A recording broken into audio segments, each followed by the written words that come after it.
Live from New York City, it's Saturday Night Live. Hey, what's up? Saturday Night Live. What's up, everybody? It's time for another movie discussion, franchise discussion, and tonight we are doing Child's Play, and I'm joined by my good friend, the Soulless Trenchcoat, aka Trenchy, Hey, and we're starting it off with the 1988 Tom Holland, written and directed by Tom Holland, 1988 classic. oh hell yeah! Um, here, my favorite thing about this movie was just the whole voodoo aspect of it. I really did, like the originality for the concept of, you know, a killer, a human soul trapped in a killer doll. Mm-hmm.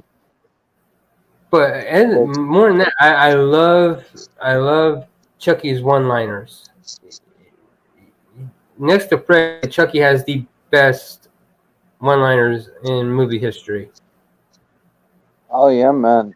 There's a reason why he's iconic. I mean, he's up Yeah. there with like Freddy and Jason and Leatherface, all of them. You know,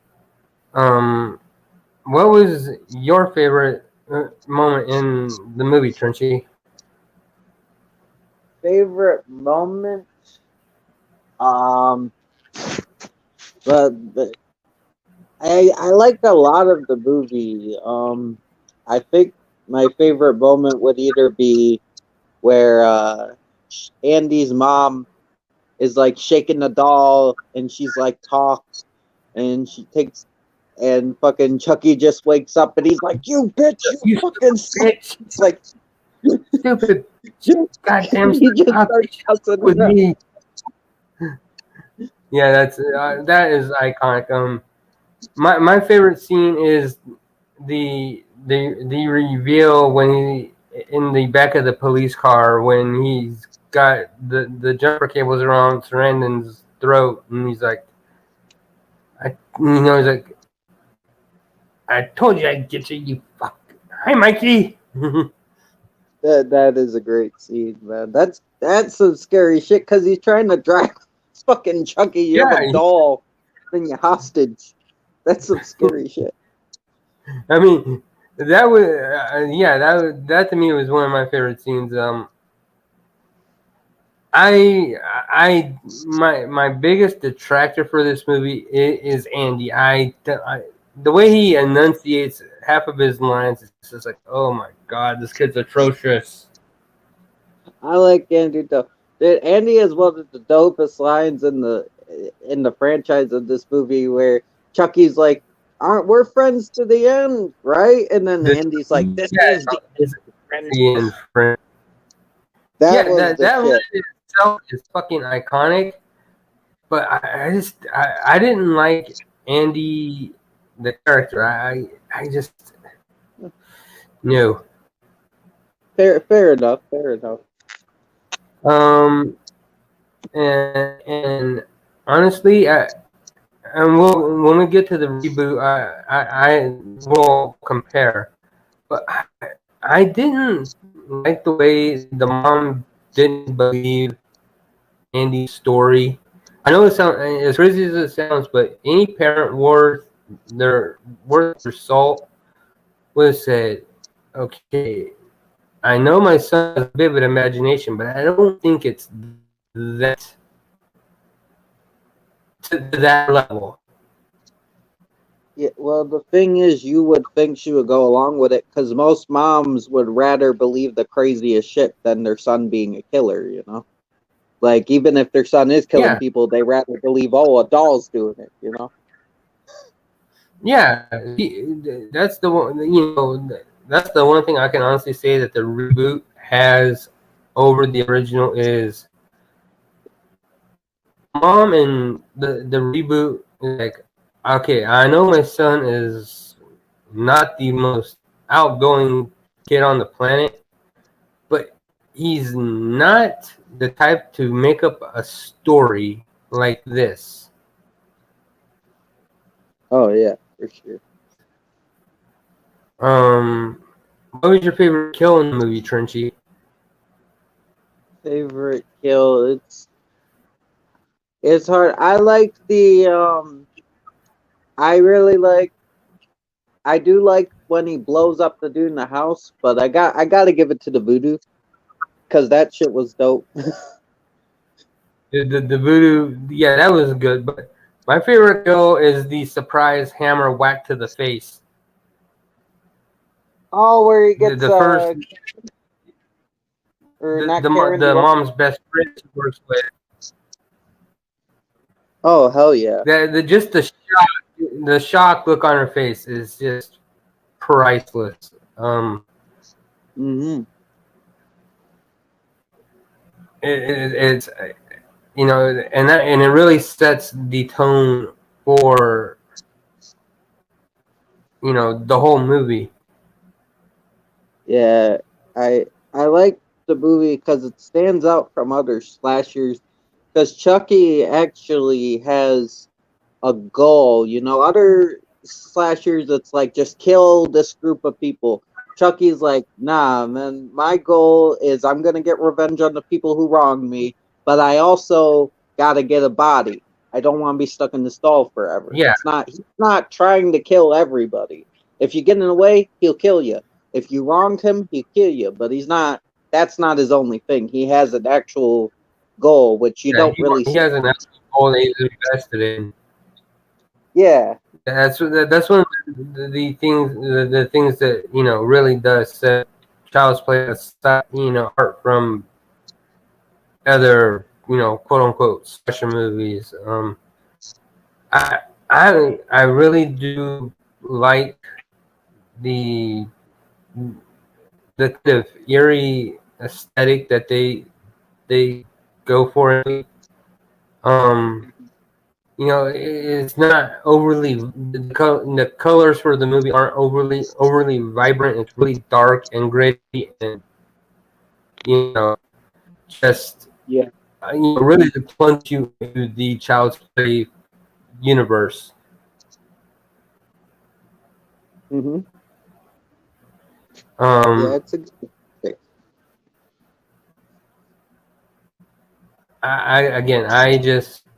I have fun with this movie. Especially I love Chucky as a character. Again, everything that comes out of his mouth is draws you into the movie. It's like, especially when he's riding in the elevator and the old he's like, ugly doll, fuck you. Yeah, I mean, he really I, has personality. yeah, and that's something I feel most slashers are lacking is there's no personality to these characters. After you get past Chucky, Freddy, and Pinhead, the rest of the so-called slashers they have much of a personality.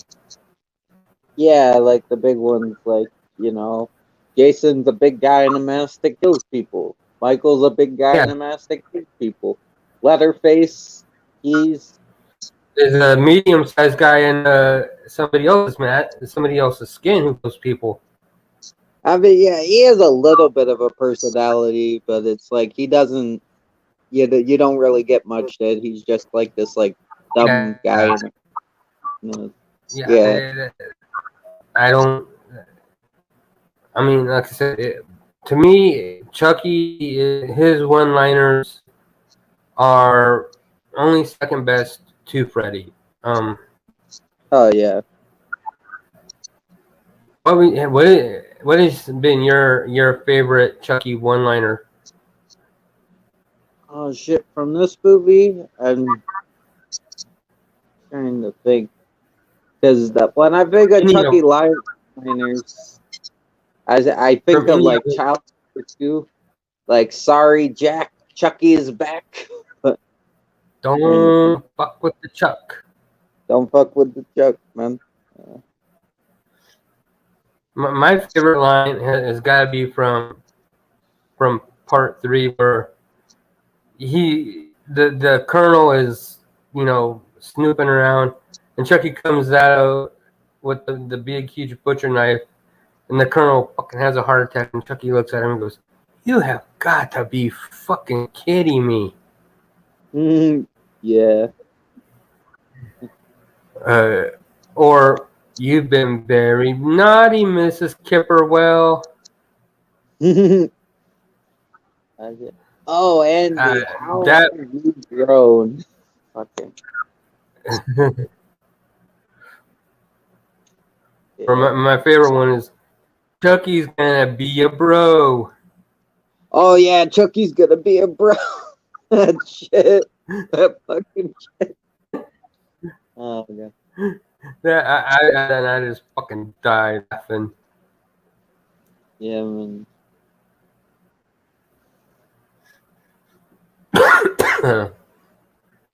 I I really like the opening of this movie as well because that starts out. You could confuse this if you were just flipping the channels and you didn't see the name. You could confuse this for a crime movie because it starts out like a Yeah, I shootout, mean, like a shootout. yeah. Yeah. To me, this isn't really a quote unquote horror movie until about 15 minutes into the movie. Oh, To for me, sure. this is a crime drama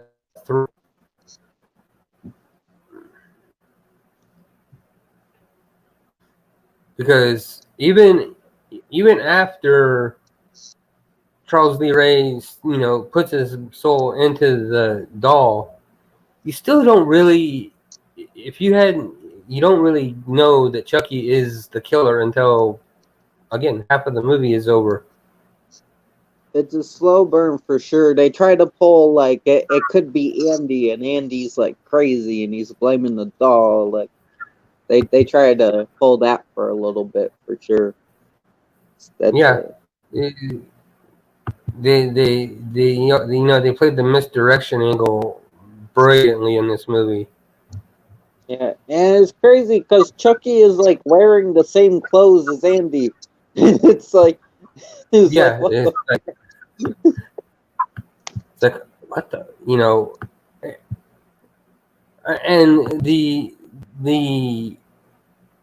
I and everybody would believe that if I was the police, I wouldn't want to believe it, but I would look at Andy as being the killer before I would ever think that the doll was the killer. Oh yeah, for sure. I mean, no one's gonna like no outside person's gonna be like, oh, this doll is killing people. Like, Yeah. yeah, I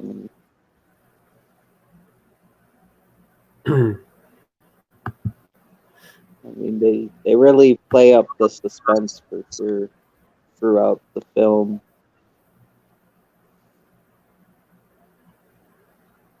And I just like the scenes, even the non-horror scenes, like where she goes to like investigate where the doll came from, and the cop has to save her from the bums who are about Yeah. to like the Yeah, the bum. no, you're right.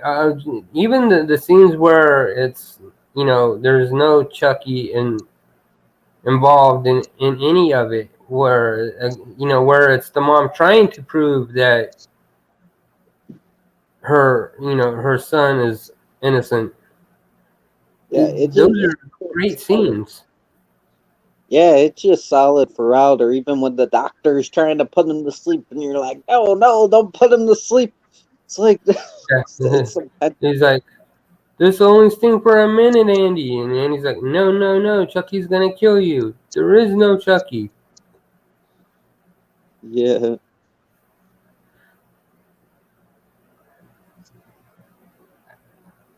and good. It's like the film is like solid throughout, which It really is. I thoroughly enjoy it. It didn't have much of a music score for it, but it didn't really need one either. oh no, just carried itself. Like I don't even know a score for it either, but it really carries itself just with the acting and the suspense and the kills. It just I agree. To me though, the again the tractors that I get, and this is just me. Um, okay, you have a kid going around Chicago, riding the subway with this doll, and nobody ever stops him and goes, what the hell are you doing? no one stops this child. He's hanging out in like the ghetto, like where he takes Chucky to go kill the dude. That he doesn't know he's killing the dude, of Yeah. course, but he took Chucky in that area. He's hanging on the ghetto. How's this kid not kidnapped or something? Hey, Tristan. Yeah. Collector Hey, members in chat.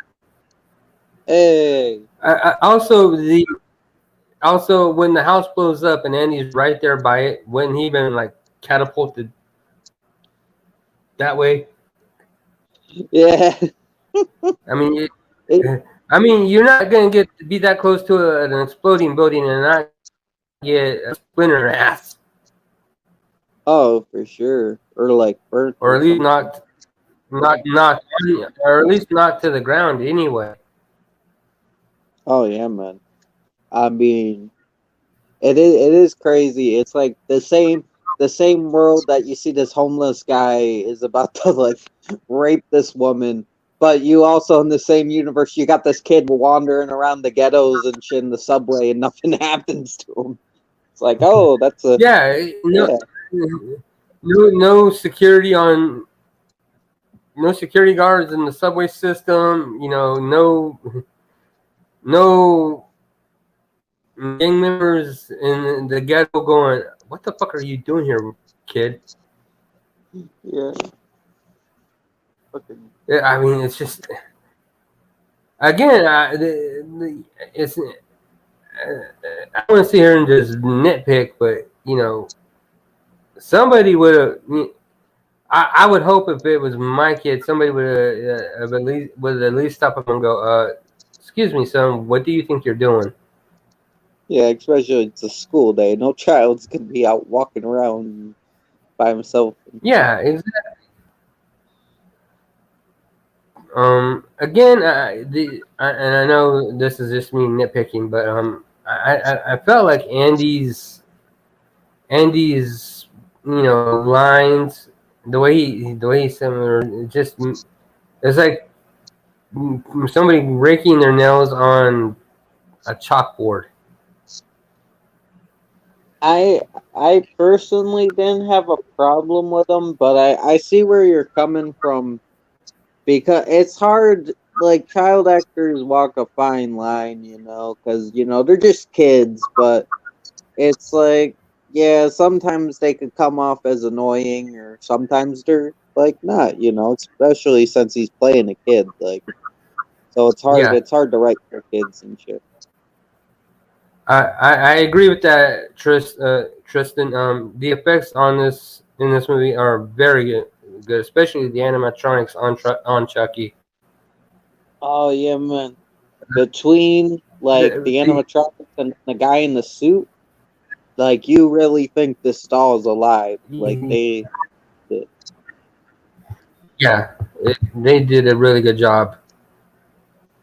mm, The only thing that you could tell it was you can tell when an animatronic doll and it was the little guy in the suit because there's such a height difference.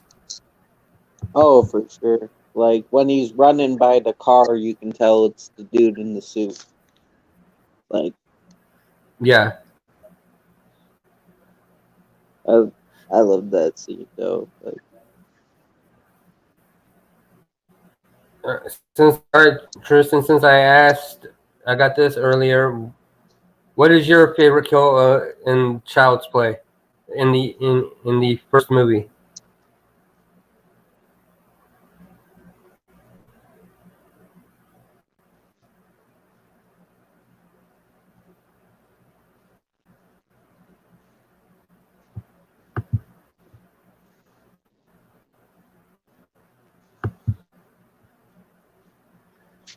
yeah,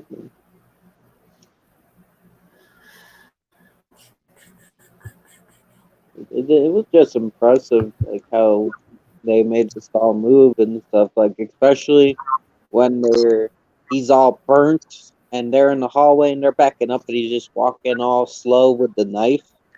Like that's some dope Yeah. shit. Give me I the love that. boy. Give me the boy and I'll let you live.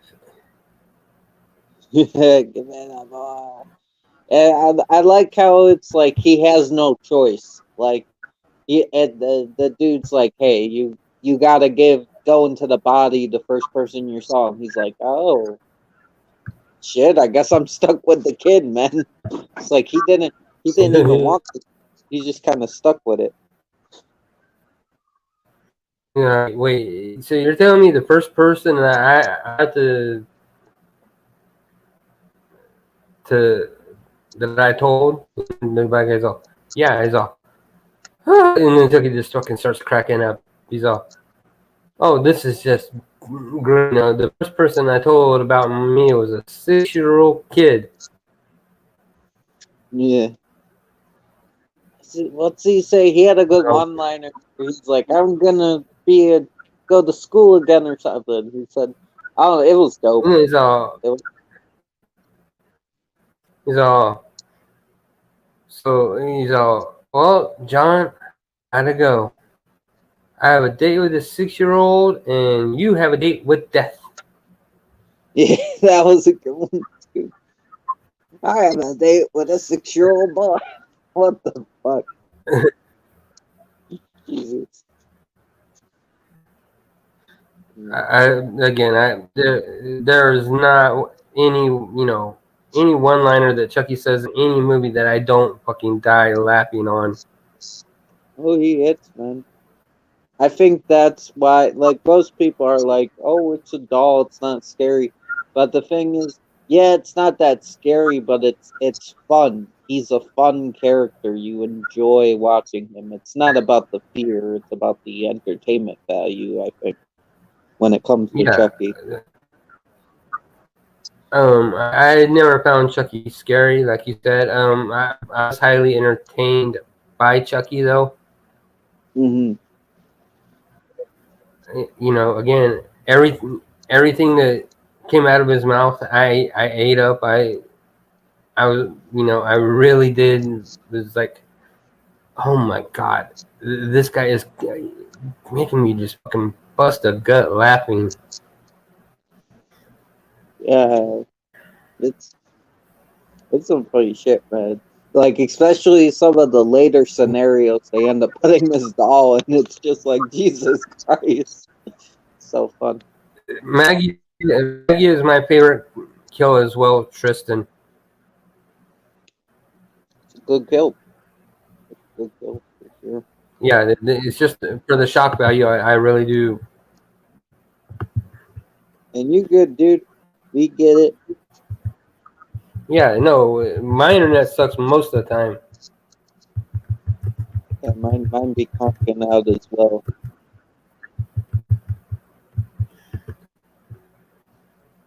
It was cool. Maggie was a great character too. Like I liked her Yeah, she, character. She yeah, was she, like that. and again, it really does set the tone that nobody is safe in this movie because Maggie is a outstanding character. Mm-hmm. You She's know, like the best friend. like she's a very supportive friend, and she's like the aunt, and it's a good like she has a great personality.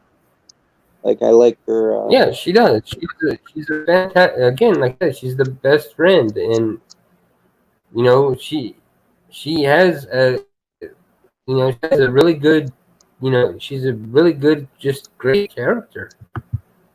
Yeah, it's like all the characters.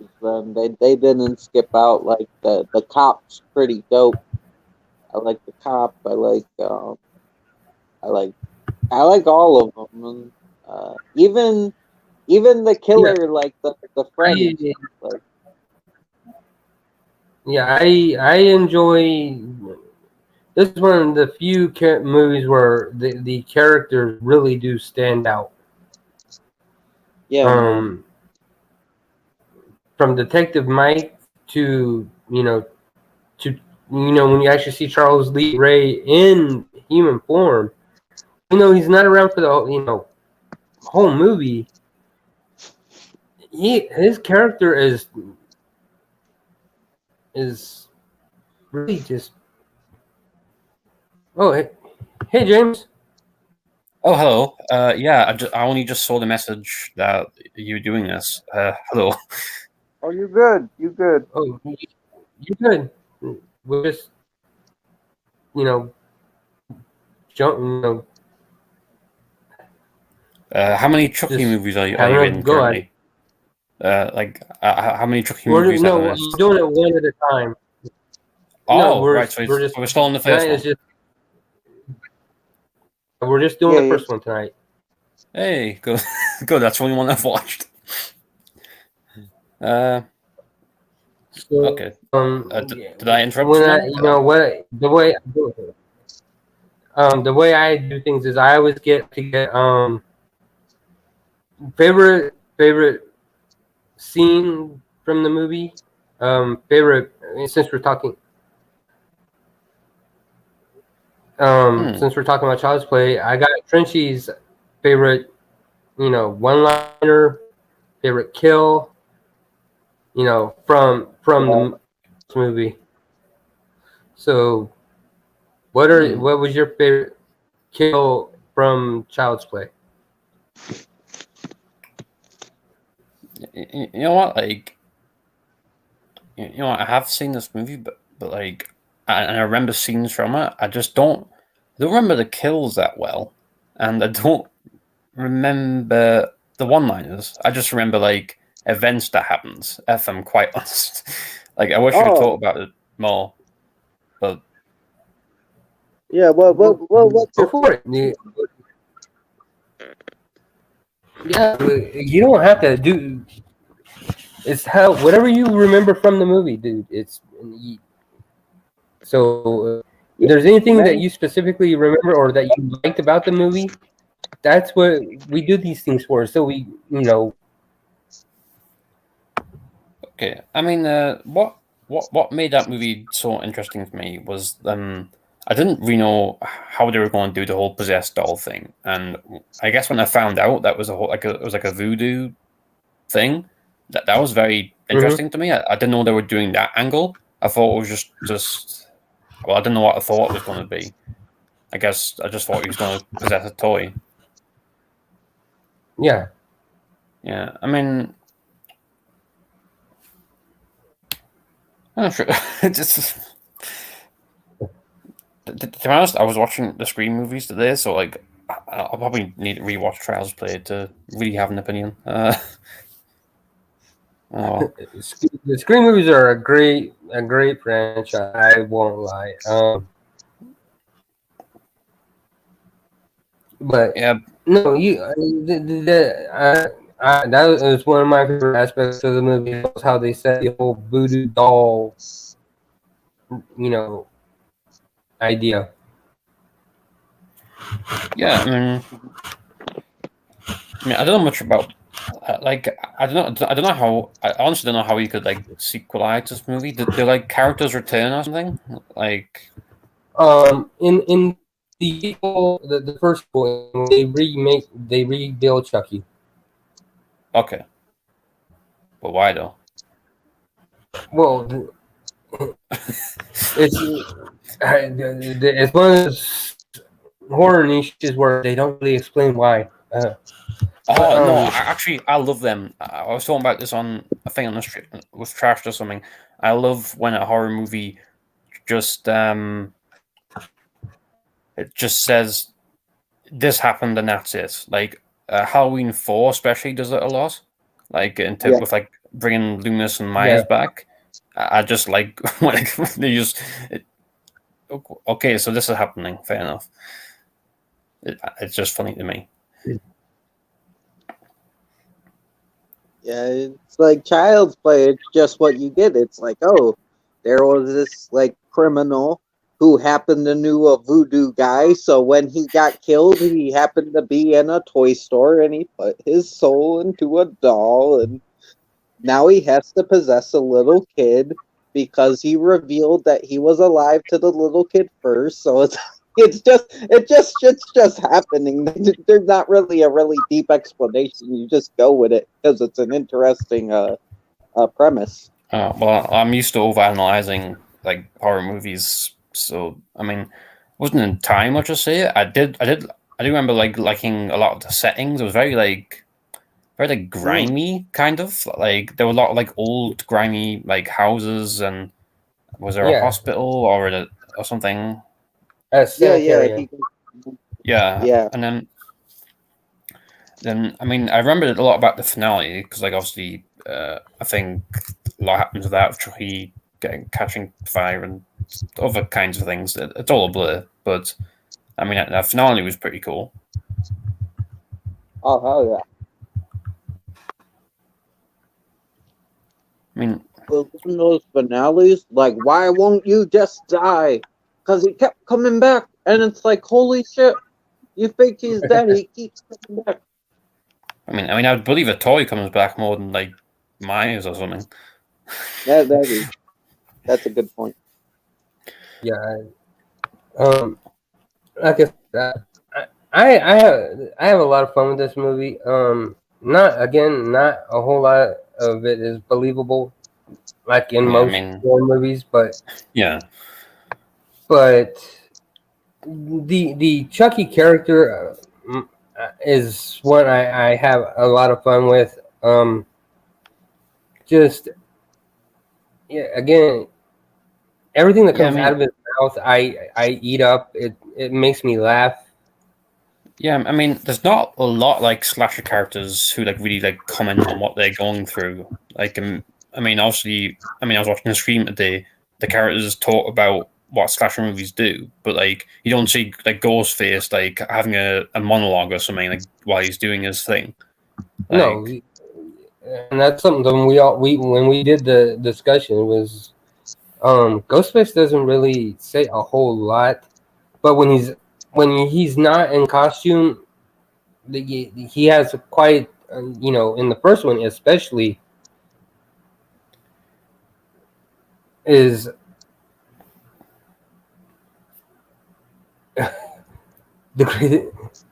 Yeah, but Junebug he always has a knife with him. I think I did. In the Scream movies, Billy and Stu especially have in every scene that they're in have a great running dialogue with anybody in the movie. Yeah.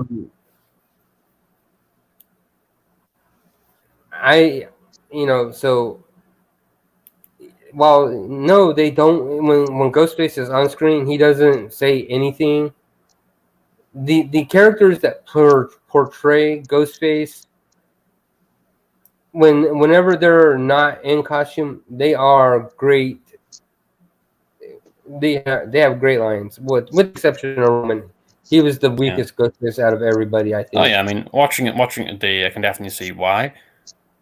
I mean, I don't want to turn this into the Scream podcast or something, but I mean, I was mainly just getting at the idea, like Chucky to me is a character. I mean, he's not like a satirical character or something. Like he's not like saying like commenting on slashers or anything. He's just like he just really hates the situation, and like and I guess actually, why does he want to kill people? Well, because he was a serial killer. Oh, okay, right. That makes more sense. In at the beginning of the movie. Yeah, I don't. Maybe I somehow missed that or something. But like, I would have just. I guess I just never knew why Chucky killed people, other than wanting his body back. In the first, I don't know, 40 minutes or so. There's a whole opening scene where.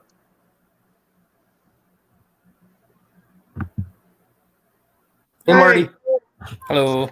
I am sorry I'm late. I was putting the finishing touches on this guy. Oh, you're good. I call him Ronald McPennywise. I think I'm doing a good job. Pennywise. No, like I was explaining to James, in the opening scene of Child's Play, there's a whole scene on why it sets up why Chucky is a killer doll, you know. Yeah, like we were discussing, Chucky has an actual goal, like actual goals. Like most slashers, their goal is kill these certain amount of people. Chucky, he's not really out to kill everyone. He just wants to kill a couple of people who fucked him over. Oh, and then Trenchy, I think you. Sorry, Trenchy, I think you need to fix your mic again, like yesterday. Oh shit, my bad. Yeah, no problem. You kind of sound like I say, like Pingu again. Oh yeah. No, what I was saying is like Chucky actually has a goal. Like he only I think it's actually worse. People. Yeah. Like I think Charles Lee Ray is more of an all-round sociopath. Like he's robs banks. He's fucking he like fucking abused his ex-girlfriend. He fucking shot. Like it's he's not a serial killer per se. He's just fucked in the head, and he delights in carnage. He absolutely delights in carnage. Yeah. I suppose like I say like I just never really saw how you could sequelize like this concept. I guess I say that about every horror movie though. Like you could say that about Halloween. Why would you need a Halloween 2? And then you could say that about any horror movie, I guess. So like, are you talking about in the sense of in universe, how it can make sense, or monetary wise? No. I just mean, what like story can you tell after Child's Play 1? Well, the way they set it up is that the longer Charles Lee Ray is in the body of the doll, he becomes human. So he needs to transfer his soul out of that doll. That is for the first 3 movies anyway, that is the running storyline for those movies.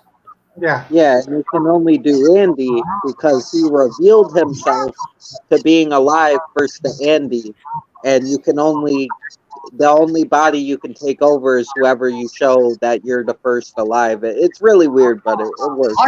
I think on a Jeopardy level, part 2 works, James, because Andy is literally taken away from his mother, and he's put in with these foster parents who they're not bad.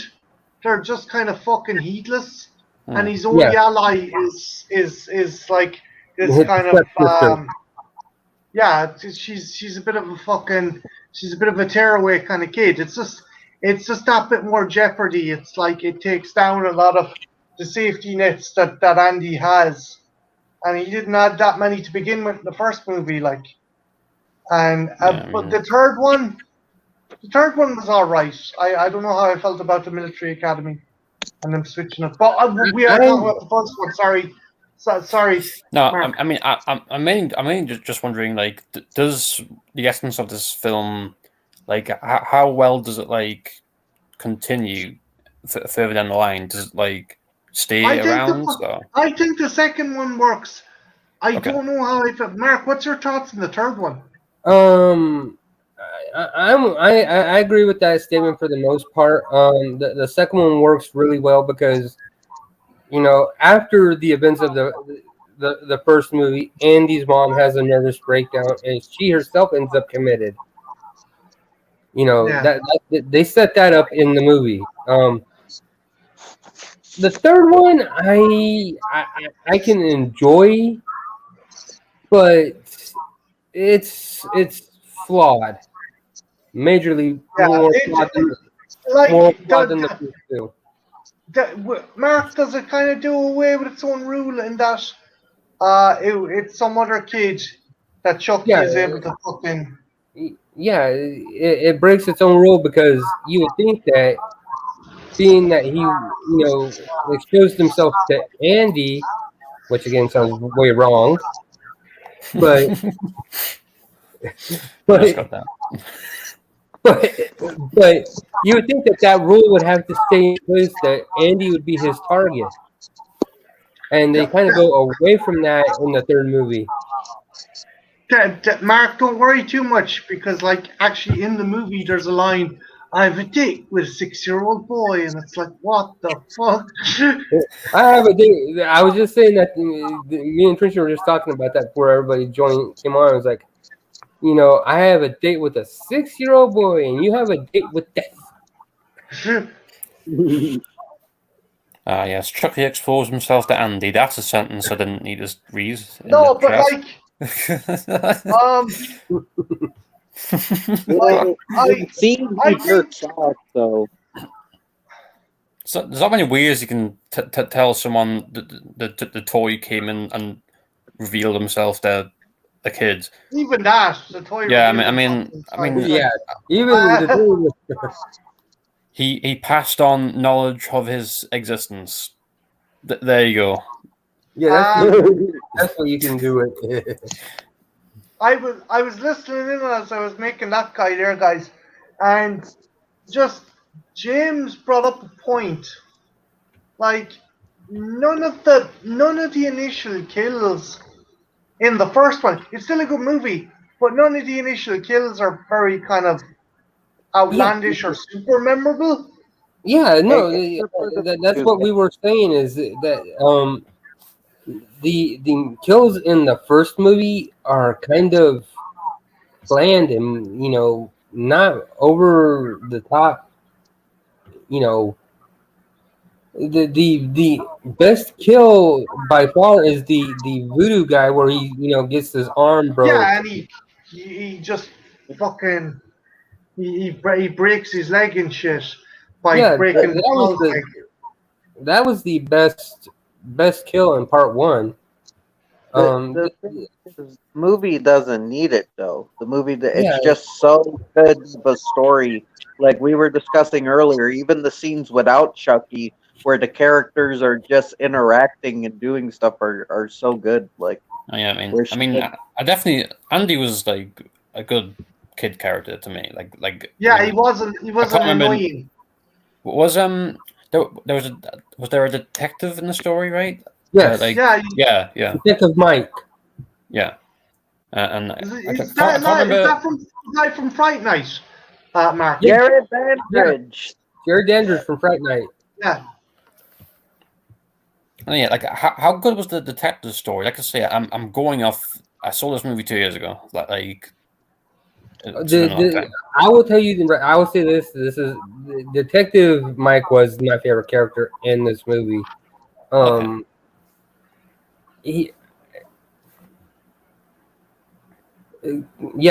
Chris Redden is the guy who played Detective Mike and Jerry Dandridge. He was also in The Princess Bride. Sorry, I just remembered that. Yeah, he guy's been in a lot of movies.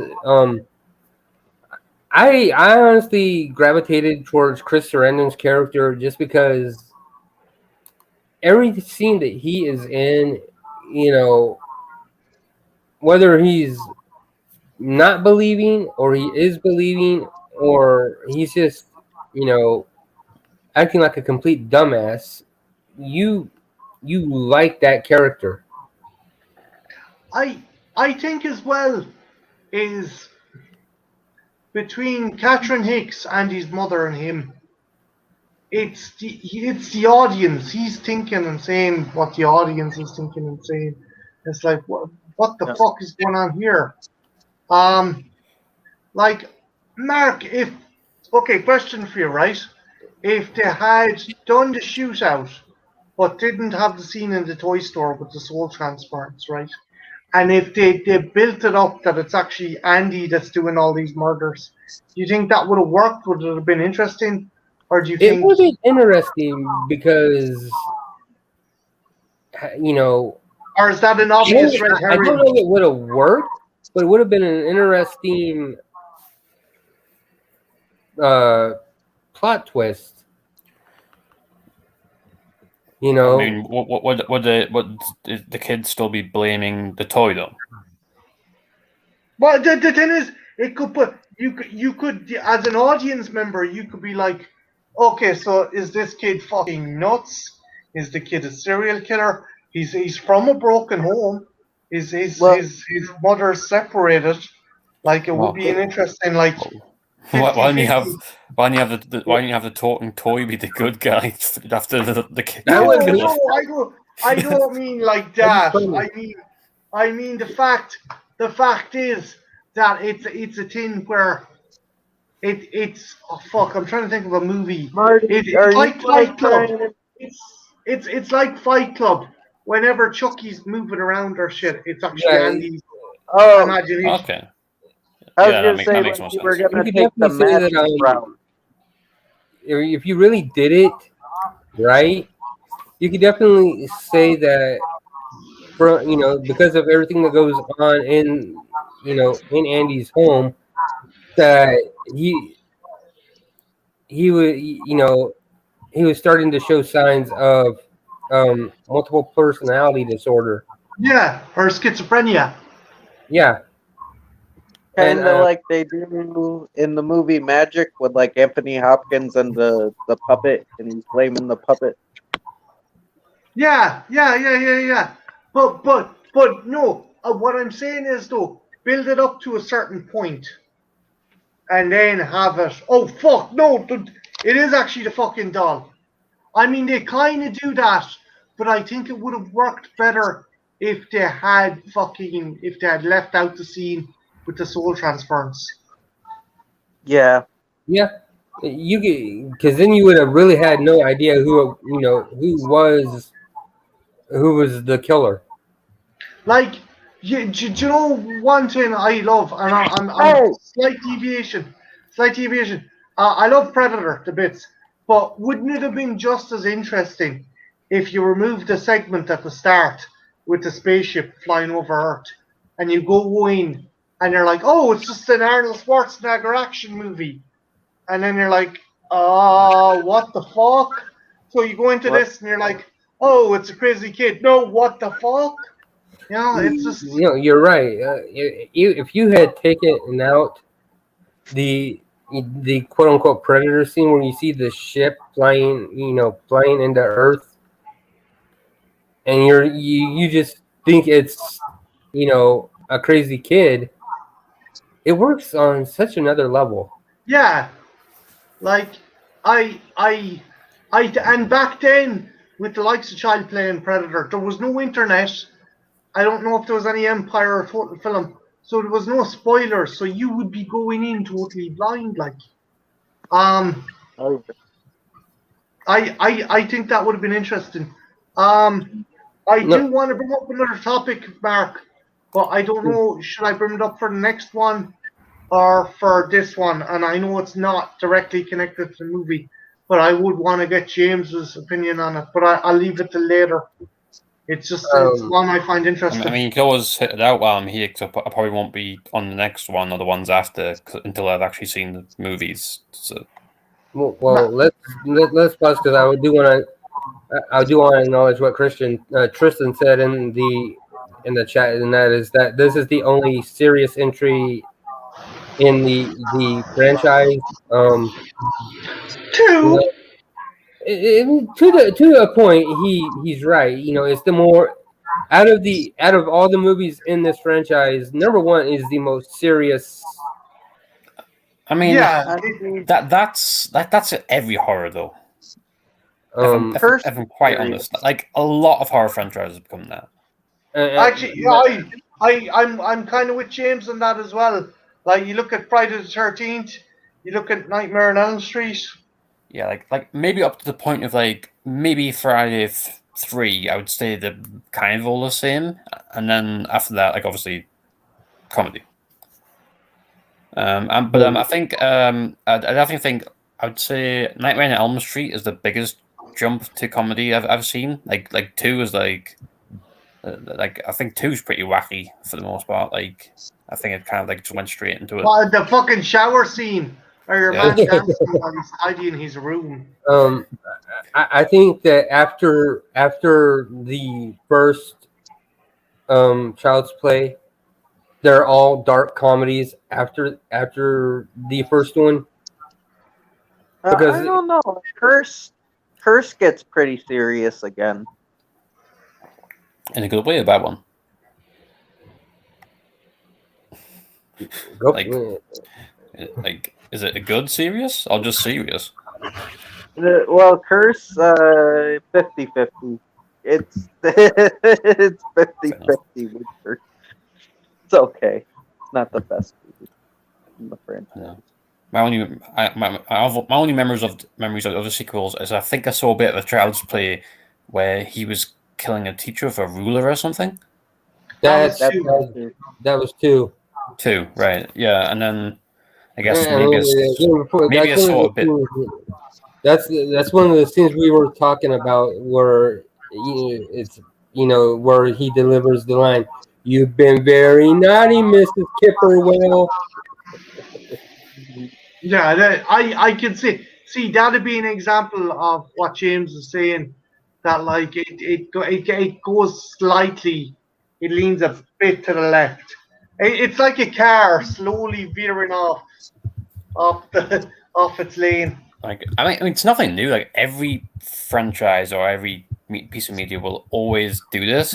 Not even in a bad way. It's just like elements of the first one will be like overpower the others eventually, and different filmmakers will take those elements and then build on them to the point where the franchise itself becomes kind of a joke in of itself, in a way.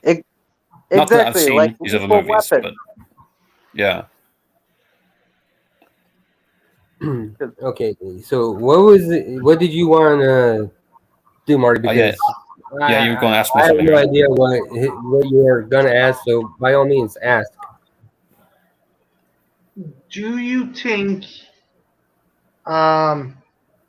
it's kind of triple barrel thing, and this is for all of you, but I think James might have maybe a bit more know-how about it because it took place where he in the country he lived in. Do you think the incident involving Jamie Bulger made people more interested in this movie?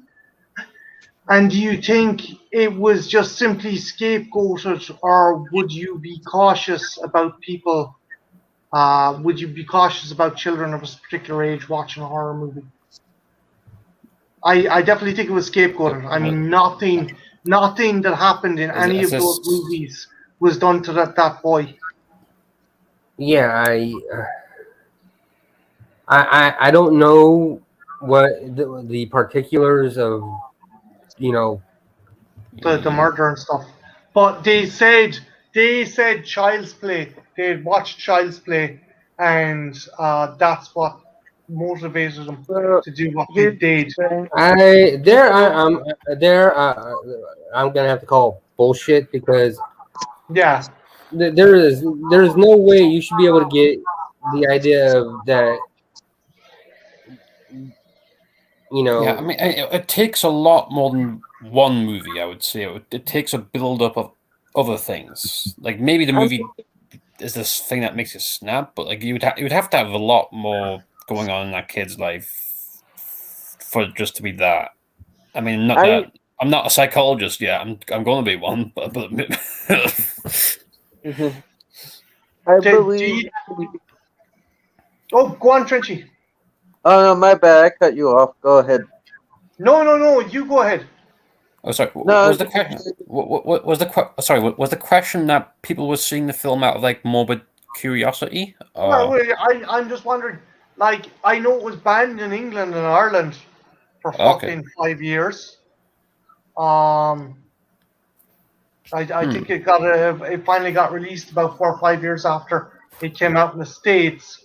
But I'm just wondering, did it because did the second one? I'm wondering, or the franchise gain popularity because of morbid curiosity about the case and stuff. I'm just wondering. I mean, Trent, what were you going to say, dude? the thing is, people can be inspired by horror movies, sure, but it's not the movie's fault.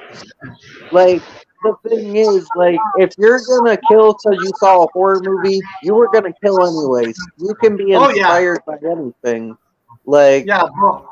like, the horror movies have inspired a lot of people. People have mean, been inspired by Scream or yeah. I fucking. mean, put it this way, like Scream 2, I was watching it today. I was watching all the Screams today, but like 2 especially comments on this because it has like Timothy Olyphant's character being like, "I'm going to blame the movies," and this is the thing that in the first movie they were trying to like not do. They were saying, "Oh, it's not the movies.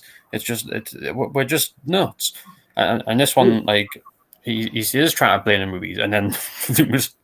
Loomis comes and shoots him because he's an idiot, I guess. But like, Yeah.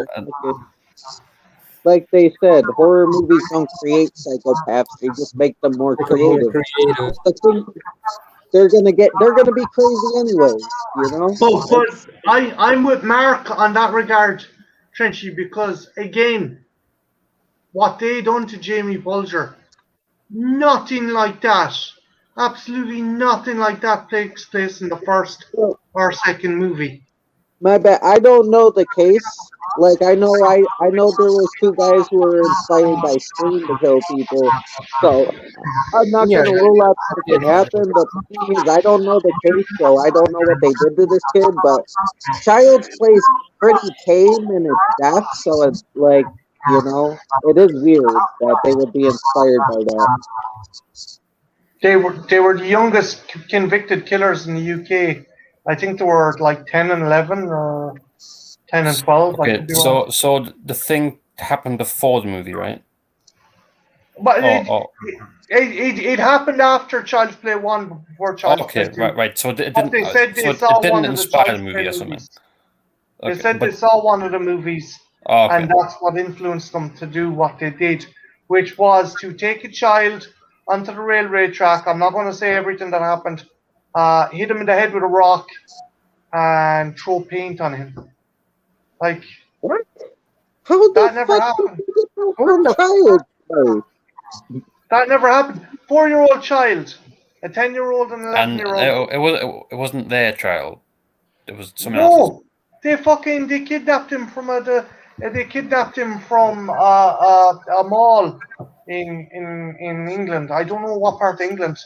I mean, I can get seeing Child's Play and maybe being like your sick mind being like, oh, I want to kill someone, but like, what the fuck? Like that never happened in the fucking. That's weird. That's weird to blame Child's But Play the defense, solely on that. that was the defense's case that they'd watched Child's Play, and that's what happened. That's bullshit. Fuck that defense. Fuck that. That's bullshit. Yeah, You can't that is a far reach. I don't see how they could blame Child's Play for that when nothing like that happens in the movie. And put me to put this way, I was traumatized by Jaws 3 of all movies, and that turned out somewhat okay. Yeah, but you didn't try feeding anyone to a shark. Not yet. That we know of. Yeah, No, you you never have know. an obsession with shit shark movies, though, James. Oh yeah. I mean, I have a pet 3-headed shark in the back there. It's a bit off camera. 3-headed shark attack is one of the worst movies I've ever seen. Yeah, I have to agree. I didn't care for that movie. But actually, all the head shark attacks are terrible. But I mean, the first one especially. Oh god. Yeah. I don't agree with that defense you can't sit there and say, "Oh, it's the movies." You can't keep continually blaming the movies for human behavior. There Oh is fuck! There's Go proper ahead. people in place to actually like deal with this sort of thing, not just The, not. I don't the know. film was actually the franchise was blamed for 2 murders. The murder of Susan Capper, Manchester, England. The thing is, 16-year-old. It keeps happening in England too. Yeah. pulling off the murder defense, like pulling off like the movie, that's like saying, "Oh, my client's innocent because the only reason he killed somebody is because he saw someone stabbed in the street and it made him want to do it." It's like saying that, like or saying, something stupid like that. It's stupid if you think about it. Blaming the fucking movie. No, you're fucking psychopath. He just saw the movie and thought, "Oh, it'd be a good idea." Like lots of people see the movie. There's movies that can maybe create bad ideas in people, but like that's just it. Like, it's hard to prove whether an actual action is caused by a piece of media. You can definitely say like bad beliefs, maybe, but not like I've never heard of that leading to head kids and trains and things. Yeah, you Yeah, could like read a book or see like a murder, and that could like influence you. Like it can happen from anything. Well, okay. Case in point, out here we had 2 kids pull a repeat of the Scream movie. They not only killed one girl from their school, but the kid ended up killing his own mother. That's not Scream's Yeah. fault. That is the kid is there's something seriously wrong with the kid, and nobody realized it until it was too late. it comes down to mental health as well, Mark. Yeah, that's It's like what I'm saying. no one wants to look at the difficult questions about mental health. It's like, oh, it's a movie. Columbine. Oh, they played Doom and Duke Nukem. What the fuck? Lots of people played Doom and Duke Nukem. They didn't fucking shoot his shit out of their fucking it's an easy thing to like point at and be like, it's this thing. I mean, and it's not like something that someone clearly needs help with, when it can easily just be that Schwarzenegger movie. Yeah. Okay. So if a kid watches Commando and just goes on a killing spree, is it Schwarzenegger's fault? He didn't come out. He didn't come out and stop the kid personally. Exactly. But just he fucking comes out, you're dead. I'm gonna stop you. I know. The kid's about to do it, and what Mark means. I know what he means. It's just a funny image. Just Arnie going into Columbine. Fuck you, users. You were never in the high school football team. But this whole culture of the movies are to blame is really old. It's been going on for as long as cinema's been out, and I'm just tired of hearing about. There are probably people like Mark, this has been going on even before fucking movies or DVDs. Yeah, it's been going on since fucking Seduction, comic books. Frederick Wordham released a book called Seduction of the Innocent, where he was blaming comic books for juvenile delinquency, and it was like insane. No, he was putting out statistics. 9 out of 10 kids in juvenile detention halls read comic books. So fucking 9 out of 10 kids in fucking high school would read comic books as well. Like, to be fair, like because of that, we got like Batman doing crazy 60s stuff and spaceships and stuff. The comic book code, yeah. Yeah, I mean, It can't I be do gritty like anymore. that. I do appreciate that cheesy era, even though like it shouldn't have happened. Like it's one of those Yeah, things yeah. that's like, It was pure censorship. But sorry, Mark, I've totally fucking deviated from what we were talking about. I just thought. but to be fair, you told me yesterday you like to watch like murder documentaries and things. So like, it just seems part of the course for you. Well, no, it's an interesting point. I just always wondered: is Child's Play was Child's Play well renowned back in the day Honestly, because people thought it was critically good, or were they like, oh fuck, this is a movie series that people have killed people as a result? I mean, controversial films in general get that kind of status, but I don't think it's purely because of the thing that did them. It's mainly more of the fact that they're hidden. You know, I mean, it's just the like, oh well, what's the mystery? And I don't think they entirely care as much about like whatever hideous action happened as much as like whatever feeling they get out of seeing that like movie that's been kept from them. Well, Junebug, I blame Malcolm McDowell for influencing Caligula, the emperor. But the actual Roman emperor saw the movie. I mean, to be fair, Billy the Kid probably read a really bad newspaper or something, and then that's why he did what he did. Eddie Dreadful. Yeah. Mark, come here. Sorry, dude. We're fucking. No. You're fine. Here's my thing. Okay, I read comic books growing up a bunch, and The Punisher is one of my all-time favorites. Yeah. Never in the history of man have I gone out and just waylaid someone because the Punisher did it. You know, at the end of the day, parents have to be held accountable for what their kids do. Yeah. Like if you are a parent and you feel like your kid is watching something that is going to be a negative influence on them, turn it off.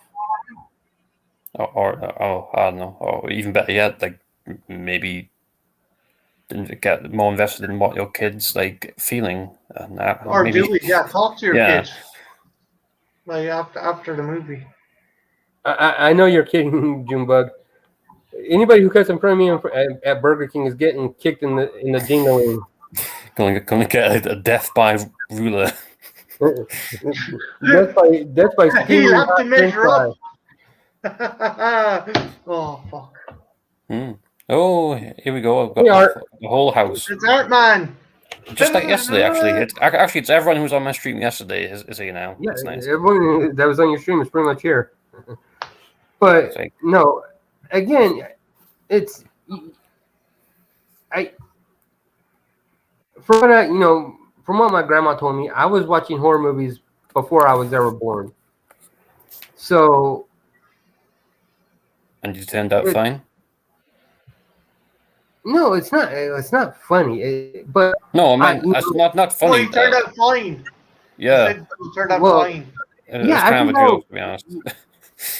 I turned out. I haven't killed anybody. Yeah, I mean that's the standard we all live by, right? Yeah, it's like you don't need to go to church. That's the thing that bothers me with religion. Oh, yeah, if you follow the preaching of God, you'll have a better morals. No one needs to tell me not to fucking rape or eat someone or set someone on fire. It's just common sense not to be a dick. Yeah, I mean, it's just common sense not to put your soul into a doll, you know? Yeah, just don't do it. Just let yourself die. I don't know. What's your moral choice there? Do you put your soul into a doll, or do you like let yourself just like retire forever? Putting it in a sex doll. Like an inflatable one. James, is there a volcano going off? God, it's been nearly 24 hours. We're back. No. I'm fucking with you. Like, I don't know. You're dying. Would you put your soul into a doll, Trenchy? Or it comes. No, No, I'm not going to be there. Like, I bet, like, no one watched that with fourth, like, or fifth hour, like, while we were still talking about that. Like, no one will get this. We'll get it. We'll get it, James. Yeah. That's what matters. Yeah, no one we'll will get it get- unless we'll you go get back it. and watch the stream from yesterday. It's in jokes. I was thinking about cutting it out and like making an entire video out of it.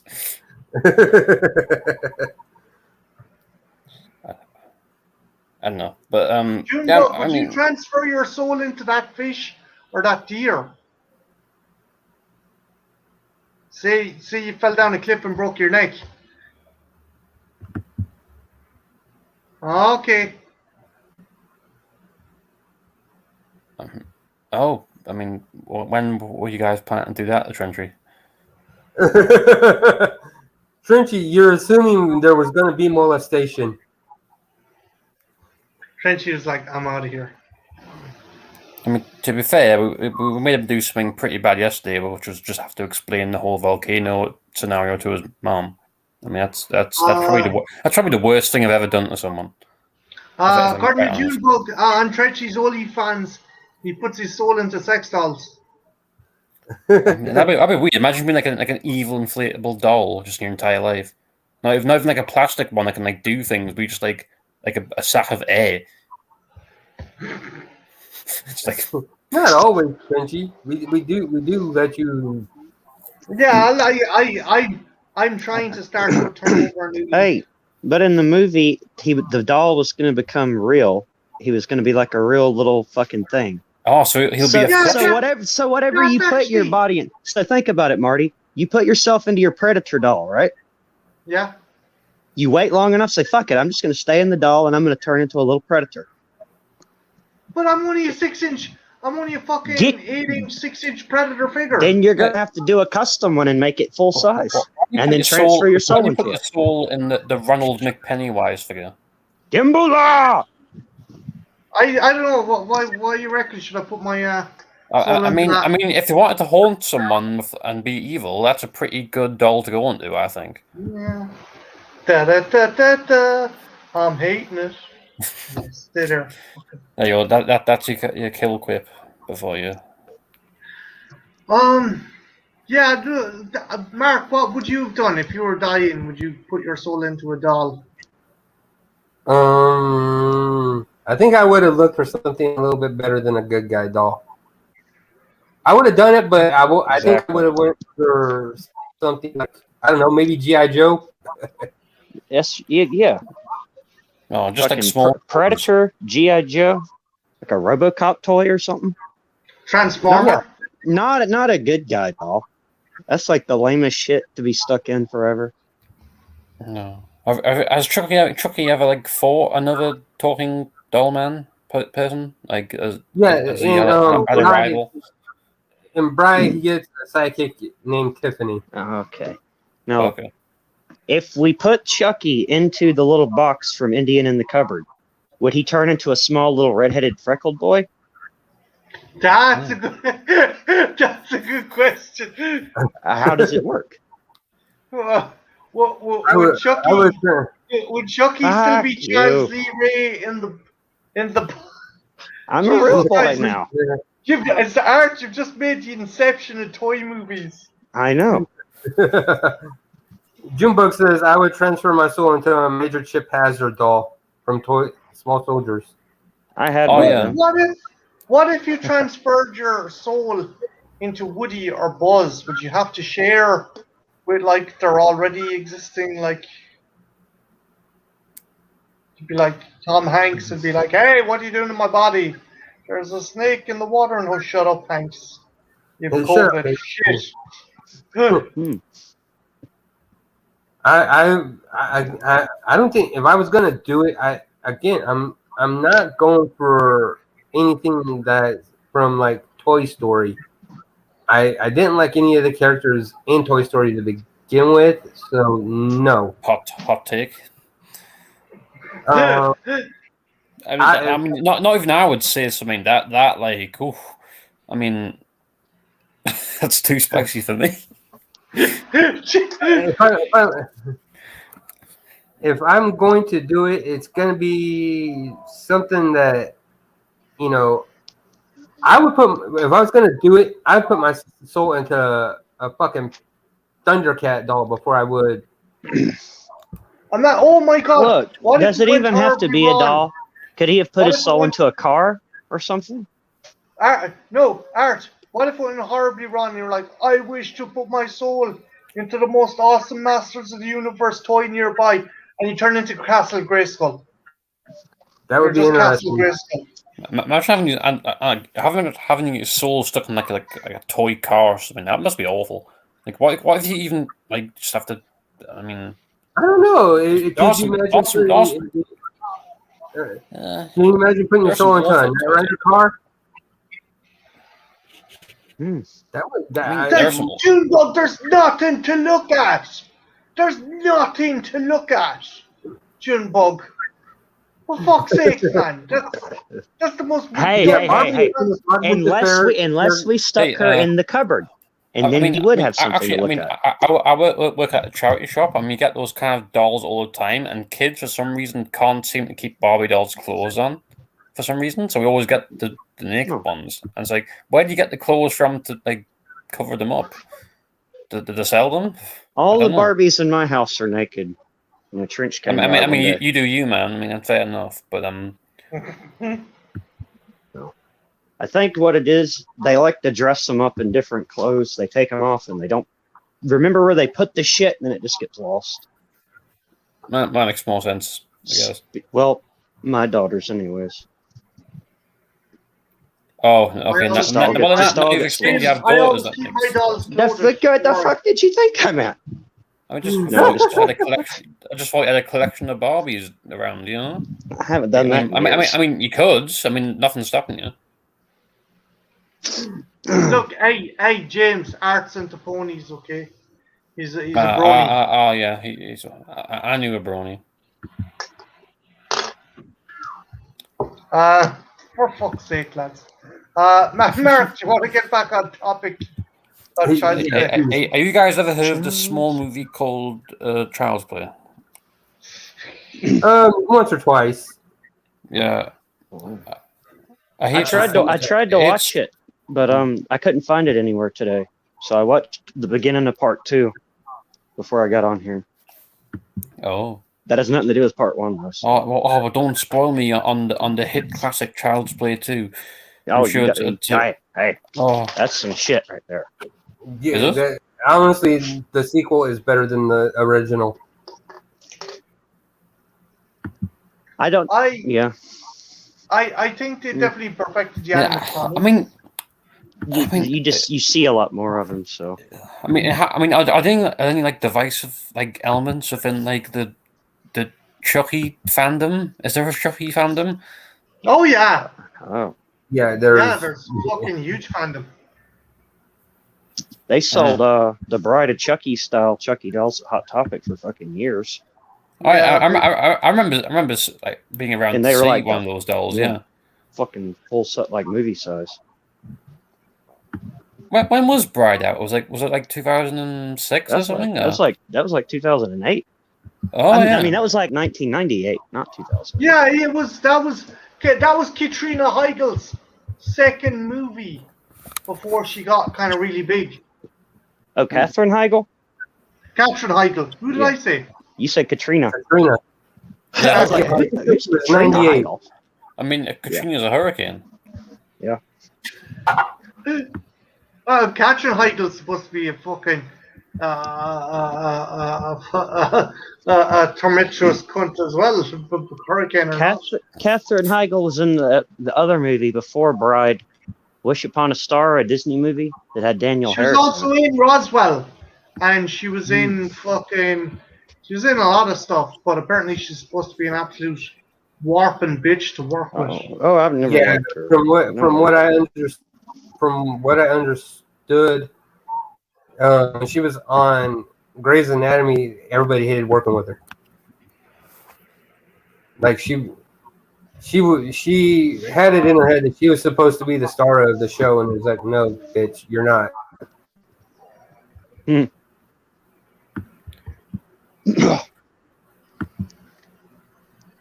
the fucking what all of y'all talked about, Child's Play. Y'all covered everything. I mean, Well, I haven't got everybody's favorite kill and one-liner. Oh, okay. I don't have any of them because I don't remember any of them. So, like, technically, I did. Oh, I gave nothing. I like when he gets the bitch in the face with the tack hammer, and she falls Oh out. yeah, yeah. That was And there's that's my favorite kill as well. That sets up like a plot for the whole movie with the police investigating it, the footprints, because they're small, they think it might be Andy. It's the first one, right, Mark, where he puts the fucking electroshock therapy device on the doctor's head. Yeah. But realistically, that wouldn't work. Yeah, no, that annoys me when people are like, it's a horror movie. I watched Scream 4 today, and there's no way Jill would have died from that defibrillator. How would that be unrealistic? But the fucking Charles Lee Ray running around in a good guy doll, that's perfectly realistic. When you've hold on. fucking doll possessed by the soul of a psychopath. To be fair, they did set up the voodoo man, but they didn't set up that the electrodes can kill that person. So if you had Doctor Man come out and say, "Oh, be careful if it's this electric, if too much and you go bye-bye," then that'd be okay. Since you watched Scream if they put the electroshock therapy machine as high as it would go, yeah, you would kill somebody because they did the same thing to Jill in Scream 4. Does that work though? If you set the electric shock as high as it would go, yes, you would. If it's an old machine, yeah. If it's an old fucking machine, if it's an old style machine with bad safety fucking features, yeah, it could fucking roast some cunt's fucking head. It has to be mentioned. Only Brad Dourif could voice Chucky. That no one else would have been able to do it. I think Mark Hamill done an alright job, actually. No, I mean just like I'm talking about the first one, just that. Oh no, yeah, they should have gotten someone like Danny DeVito or someone. Fuck you. Hey, it's me, Chucky. What an ugly doll. Fuck you. No, I agree. Without Brad Dourif in the first movie, I feel like what would you have done if like they recast him or something? That like they just changed actors like in the set one or something because he wouldn't come back or something. Would that have like been jarring? Or? As long as they did the same kind of style voice. Yeah, I don't think it would have. After you've got your franchise set up, I don't think it would have. It would have detracted if Dourif had said, "No, I'm gonna go do something else," and somebody else said, "Okay, I'll," because Mark Hamill did do the voice of Chucky in the, and yeah, I like that too. And he didn't try to copy Brad Dourif's voice. He did his own voice, so. Yeah, it was not it wasn't Mark Hamill trying to do Brad Dourif. It was Mark Hamill doing his own Chucky voice.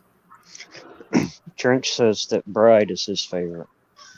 Yeah, Bride. You can't say that. Have you got a rubber? Baby, I am rubber. Yeah. Sorry, Jack. Chucky's back.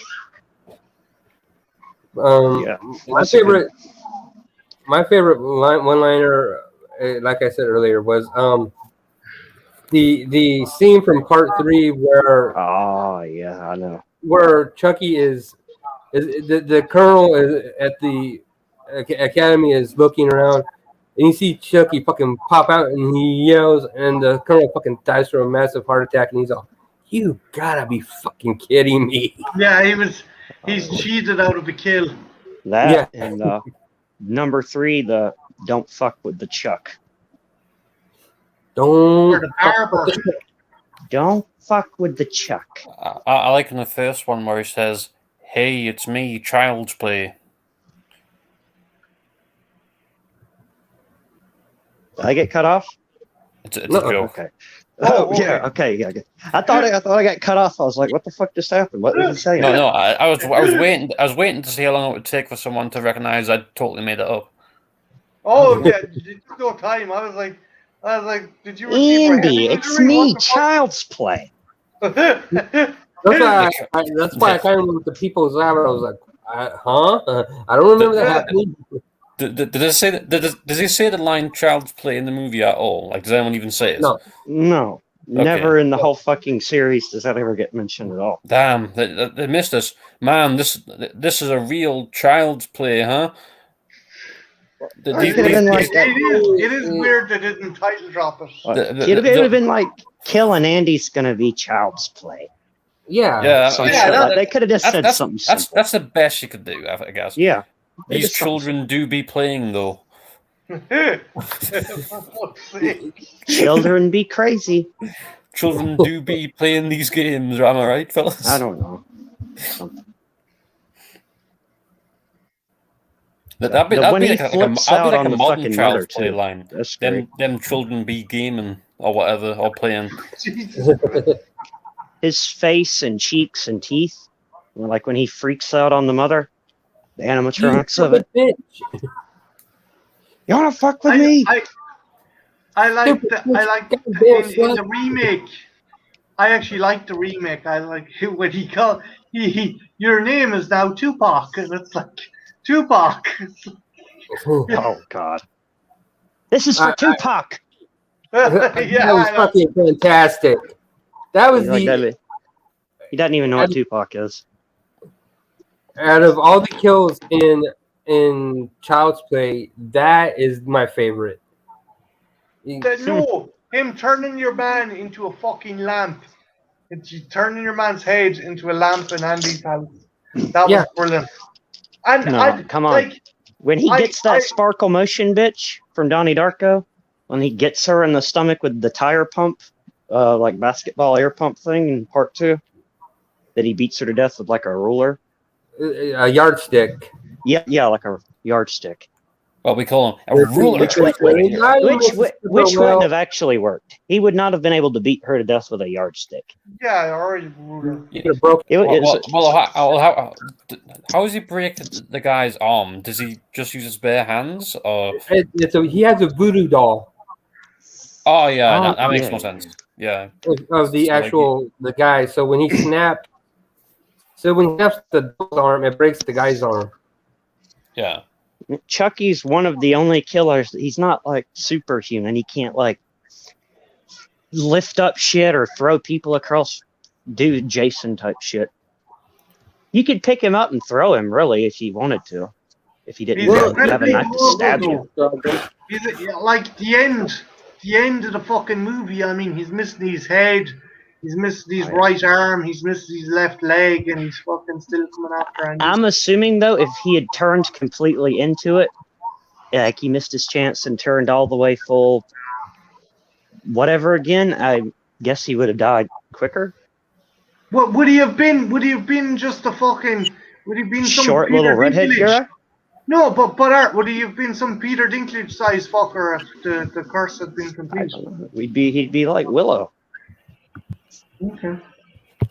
No, that's something else too. In the first one, the funniest shit when they cut to like the above angles of like they have like an obvious Oh, dwarf. it's a little person. Yeah, like a suit, like running around real quick and shit. That's great. Oh.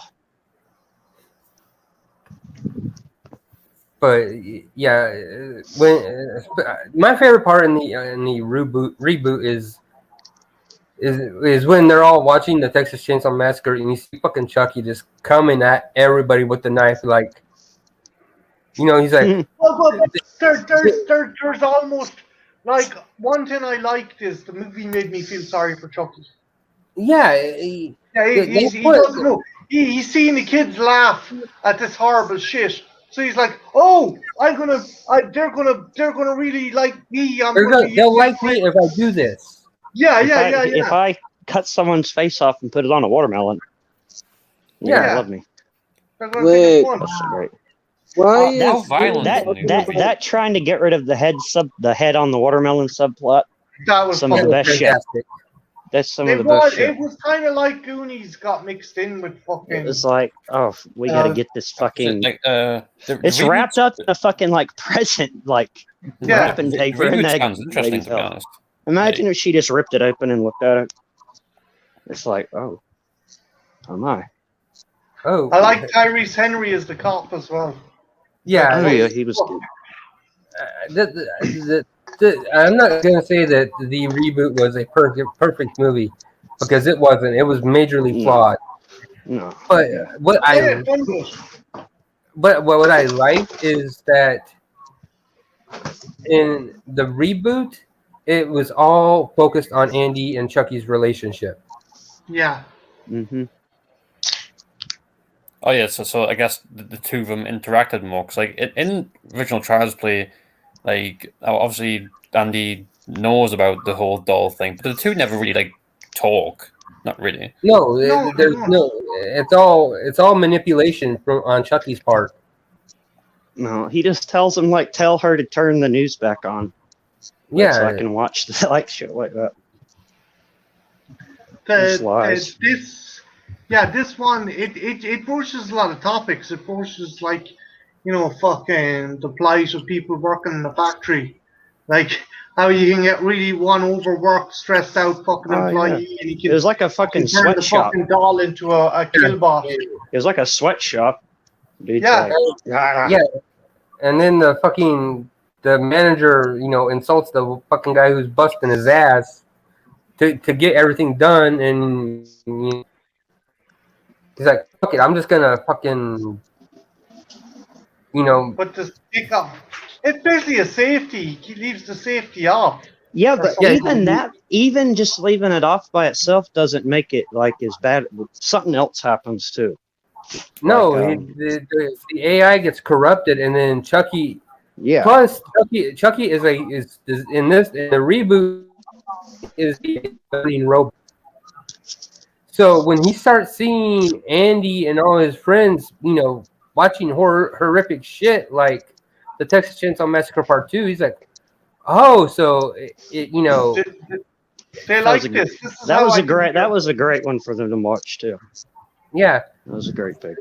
So I still need to see Texas Chainsaw 2. I haven't even seen the other Chainsaws, but I want to see that one. Maybe we'll see that one first. Dog Will Hunt. Honestly, I prefer TCM2 over the original. Oh, me too. Like there's nothing like the Lord of the Harvest. There's nothing really like sequely about it, right? Lord it's not of like no. You could just watch it, right? I'm the Lord of the Harvest. What is that? Some new health food bunch? Yeah, health food group. Yeah, that's what is that? Some kind of new health food group? TCM2 is perfection of a movie. It's perfection. It's a new type of granola bar art. Lord of the Harvest. It's DJ, my fave. I would agree. Rubberman, I like him.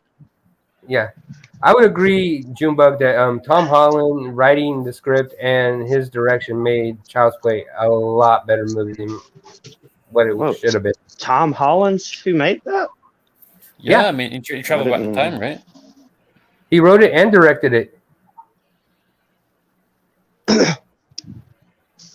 I never knew that. Mancini. Something Mancini though wrote it. Not Henry. No, not fucking Henry Mancini done the script, done the soundtrack for fucking. Don Mancini. Dan Mancini or John, Dan thank Mancini? you, John Mancini. Thank you, Trench. Yeah. Henry Mancini done fucking the soundtracks for horror movies. He done doesn't matter. You mean Henry Manfredi? Huh? Henry Manfredi is the guy who did the music for Friday the 13th. Who done the fucking music for fucking Space Titty Vampire movie? Toby Hooper. Life Force. Oh, Life Force. Life Force. Yeah. James is like, wait, that's a movie? Yeah, I mean that could have been a lot of things. Well, I know about Life Force, but like, That could have been anything. Oh shit! Don't spill the weed. That ain't good. Oh, did you hear about Ethel and the dispute and the claims and stuff? If she gets removed, I've lost all faith. We fucking riot, man. If she gets removed, we riot. Like, that's bullshit, though. I'm gonna go off. Henry Mancini did the score for Life Force. You're right there, Marty. Thank you. I'm all over the fucking gas, man. There's so many Mancinis and Francinis and fucking Savinis. Don Mancini is the guy who did Phantasm. I know that was on Corelli. Here's a Trials Play question, I guess. Does the series ever get like really on the nose and like meta? Like, does Chucky ever like go? Bride of Chucky? At the beginning of Bride of Chucky, they show a chainsaw and Freddy's glove and a hockey mask. Oh, right. And when Katrin Heigl's dad is killed, he has a bunch of nails shot into his face. They're all. Why do we feel like I've seen it before? Yeah. That was a good kill too. The nails on the airbag. He's like, I think as if he saw Pinhead in hell. Oh, see, this kind of meta because what you mean. Jennifer Tilly voicing the doll, and then you have the real Jennifer Tilly in the movie. Yeah, everything from Bride on is kind of meta, sort of. Yeah. And Chucky is Britney Spears in that movie. Oh, that wasn't really Britney, but that was funny as fuck. Yeah, that was she awesome. She looked like Britney. I'm a little behind on what's going on with Ethel, so please, somebody enlighten me. Oh shit! Sorry. Young Gary got fucking claimed again. Ethel had 1 or 2 cans of beer. I was like, "Fuck you, fucking MGM wankers," and she contested it.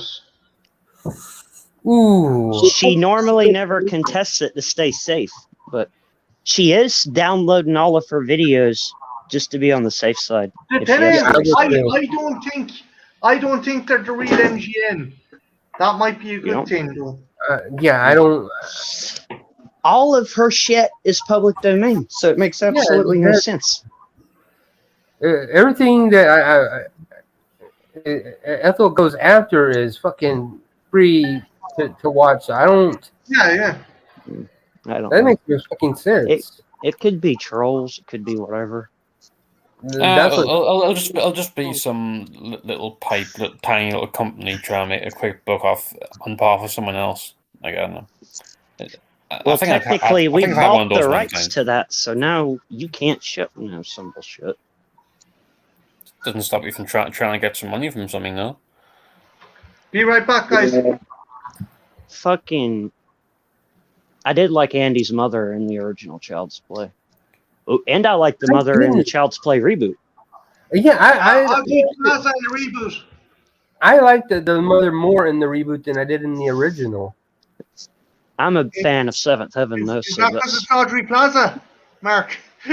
No. It's not because it's Aubrey Plaza. It's the fact that when I watch the interactions between Aubrey Plaza and Gabriel Bateman in the reboot, I feel like they're more of a mother-son relationship there than I got with Andy and his mom in the first one. Well, to be fair, in the first one, just spending the time saying, "You're an idiot, stop being a dumb kid." Well, and he's like, "No, also, kill a doll, though." That mother is one of those TV mothers, Seventh Heaven, unrealistic, perfect. And the Aubrey Plaza was more of a realistic mother, acted more realistic. Reverend Camden the actor who played Reverend Camden in Seventh Heaven turned out to be a pedophile in real life. I'll be right back. Every person in a movie or show that it plays something super pure ends up being horrible in real life. That's like a trend. That's like something that happens. So what you're saying is just play an asshole in a movie and you'll be fine. Pretty much. Fair enough. But I mean, I guess. Brad Dourif must have been good then if he played Chucky all this time. Yeah, but he played he did One Flew Over the Cuckoo's Nest first, and he was innocent in that one. Yeah. He also did the. He also did the Graveyard Shift. That's what I was thinking. Was that before or after Child's Play? Oh, That was way after Child's Play. Okay.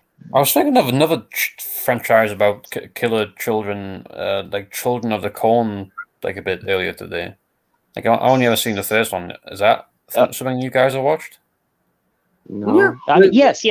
Fuck yeah. Yeah. Child Corn.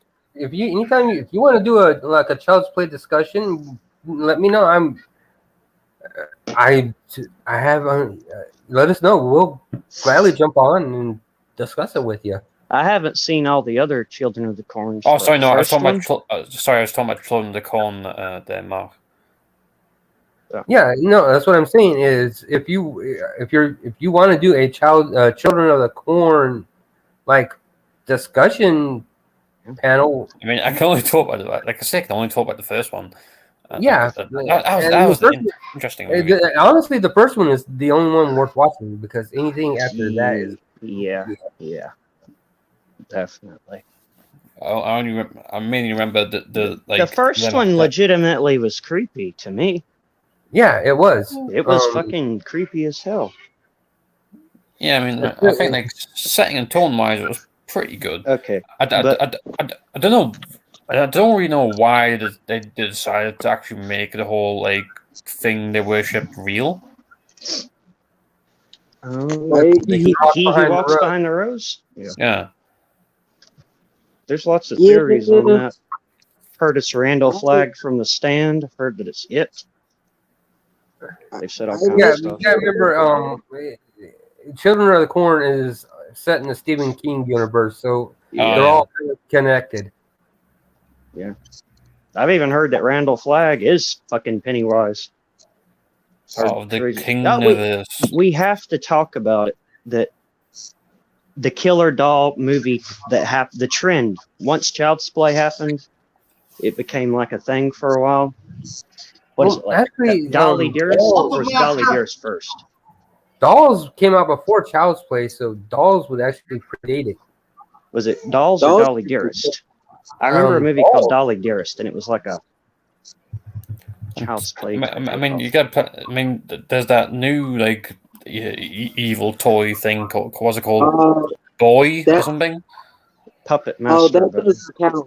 The Boy isn't really a killer doll. Like, it's not. It's just a doll. So, like Annabelle, too, that's not a killer doll. That's just a demon moving around the doll. Yeah, Dolls came out a year before Child's Play. So. Well, I guess Child's Play's the one that perfected it, then. Yeah, Child's Play the other ones got the formula right. That's because they used an actual singular killer, serial killer type dude in it, and not just. I don't know. Mark, what was the classic Twilight Zone episode with Telly Savalas and something Talking Tina? Yeah, Talking Tina. Where the doll was possessed.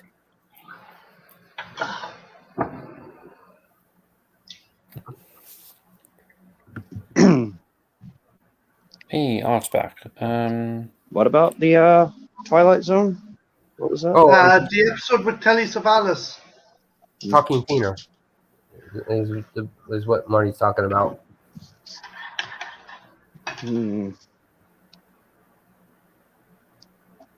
They also they kind of made the Chucky doll, the good guy doll. I think they kind of based it sort of on like a Cabbage Patch. Yeah, you could totally see Cabbage Patch Kids in the Child's Play doll.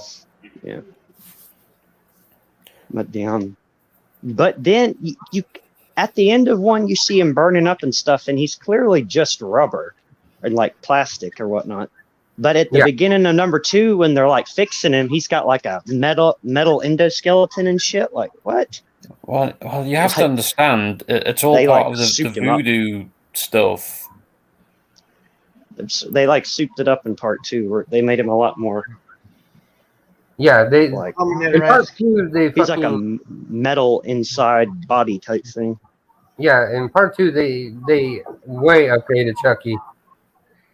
But they made it seem like so- that's how he was the entire time. Well, I mean, yeah, I guess you just have to take that at face value then. Or when he came back, like somehow, I guess they just added bits to him. Oh. Who knows? They clearly I had more just- money, and two starts off with like a CGI electricity type kill scene when they put it Yeah. together. There's no CGI stuff in the first one. The bit where the guy is knocked onto the conveyor belt and his death is the plastic eyes, the doll's eyes are stuck into his eye sockets. Yeah, that's It's like, fantastic. yeah, I was pissing myself. How cheap though, guys, are the fucking Good Guy toy factory that they're reusing a melted husk of plastic to make a new Chucky doll? That's like I got number 2 because they wanted to test it and see if there was something wrong with that specific doll. But you're right about that one though. That didn't make any sense. Are they that fucking poor? Are they going out of business? Yeah. What the fuck is going on? What? They're lanyard or something. They're making core knockoff. Does Chucky get like destroyed in nearly every movie, or are there any ways like still Yeah, around? man. Yeah, he dies in just about every movie. They were going green, man. They were recycling. At the detriment to the fucking Andy. Yeah. Stop using the same fucking plastic. Oh, I like when he sticks the knives on his fucking hand and shit. That's Oh yeah, after the 10 gets taken off in the second one. NECA does a fucking wicked ultimate figure that I'm thinking of getting. I've seen some real good Chucky figures. Oh yeah. I wouldn't mind having a movie-sized Chucky. They fucking hell, actually man. make them. You've spoiled kids though. Would that not scare the shit out of the young lads? Oh, they fucking love Chucky. They love that they shit. actually make them, and the only reason I know is because Cody Leach got one, and the fucking thing's almost as big as he is. Well, that's bigger than movie. Yeah, movie that's size. not movie accurate then. That's like, well, that's actually intimidating. Like, okay, I can't just kick this one across the room. It cost him $600 to get this fucking thing. Jesus, I ain't got that kind of money. And just the box on it was fucking almost as big as I was. Yeah. Cody Leach is blown up, though. Give me 2 years and 6 stout men arts, and I'll make you one. But yeah, it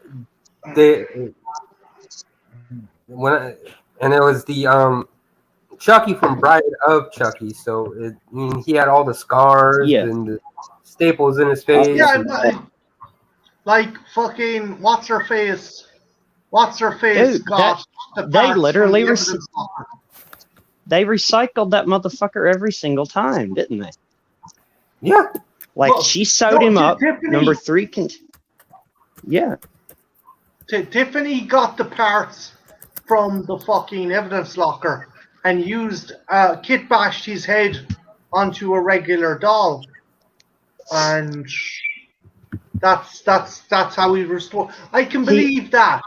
He actually wasn't even messed up as bad from part 3 as he was at like the end of part 2. Yeah, part 2 was just a fucking. He was just sort of. He was chopped up. I mean, he was in.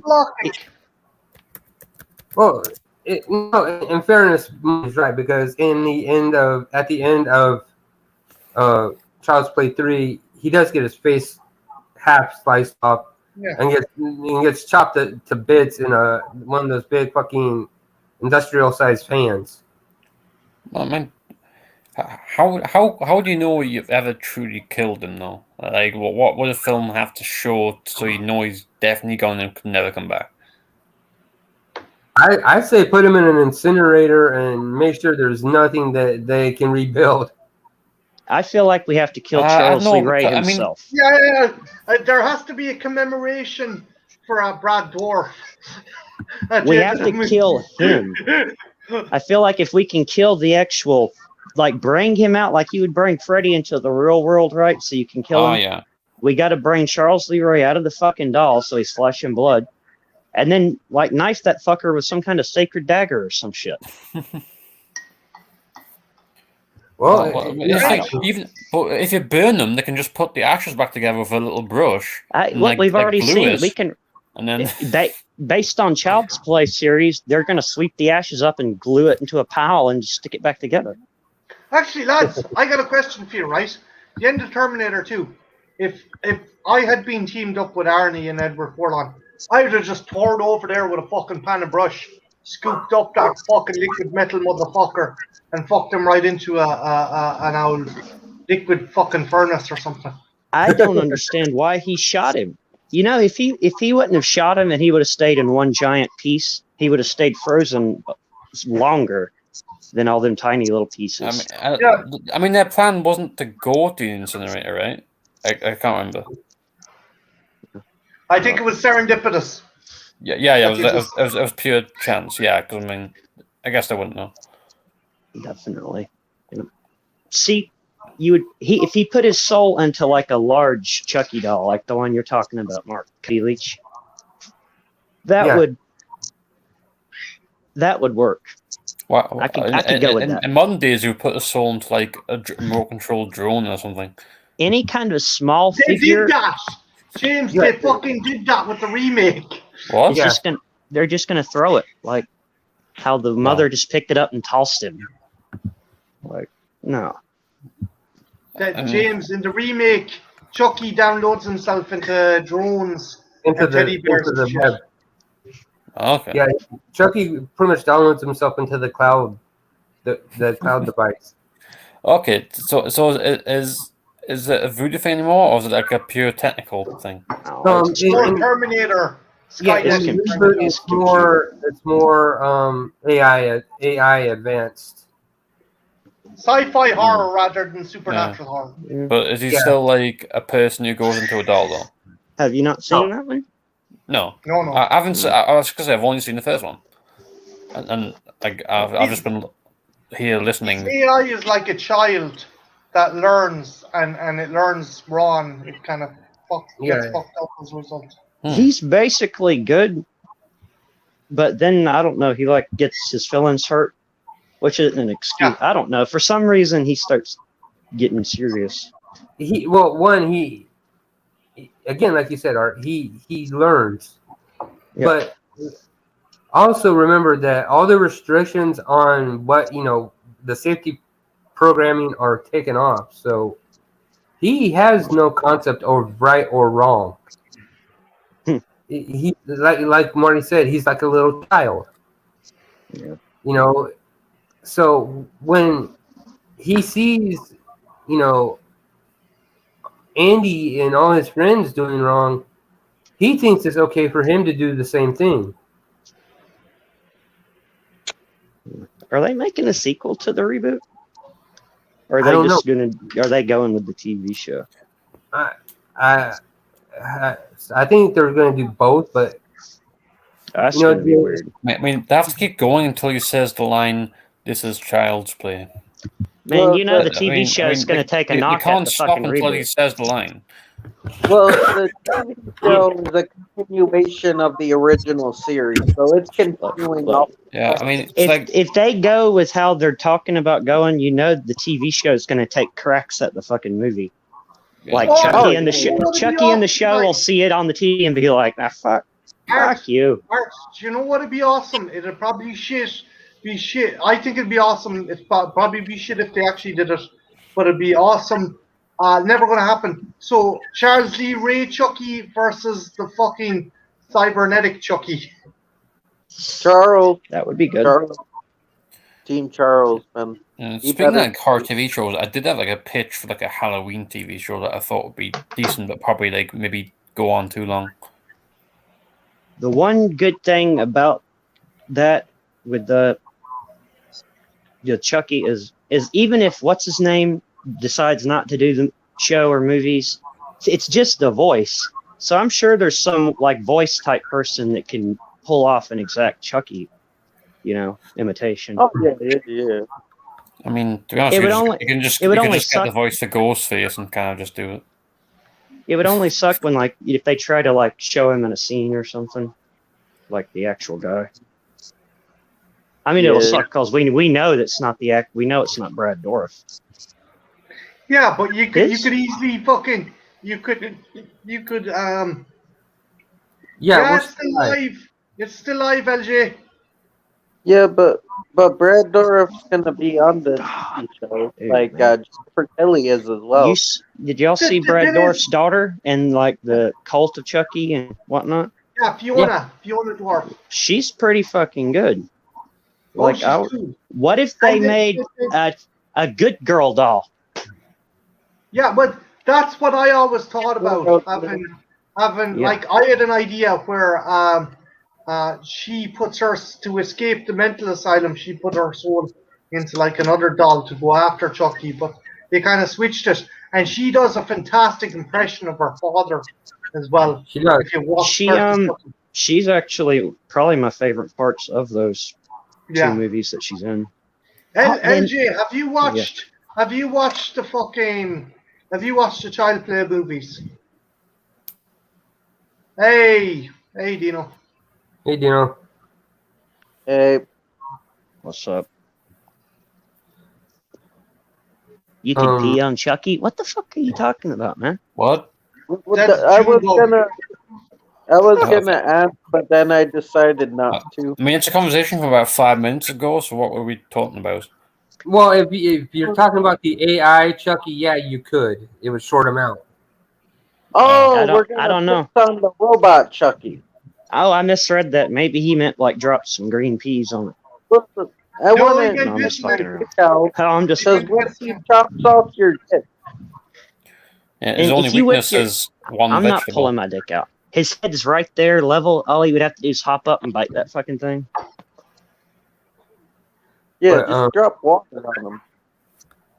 Hit him with a LJ, super have you soaker. any thoughts on Child's Play? Mark, are you saving a spot for anyone?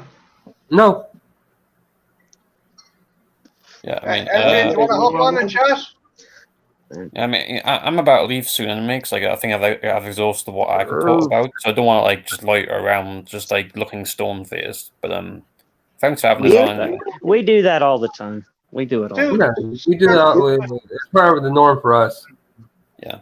Oh well, I mean, eventually we'll go to the back room and do it. But, you know.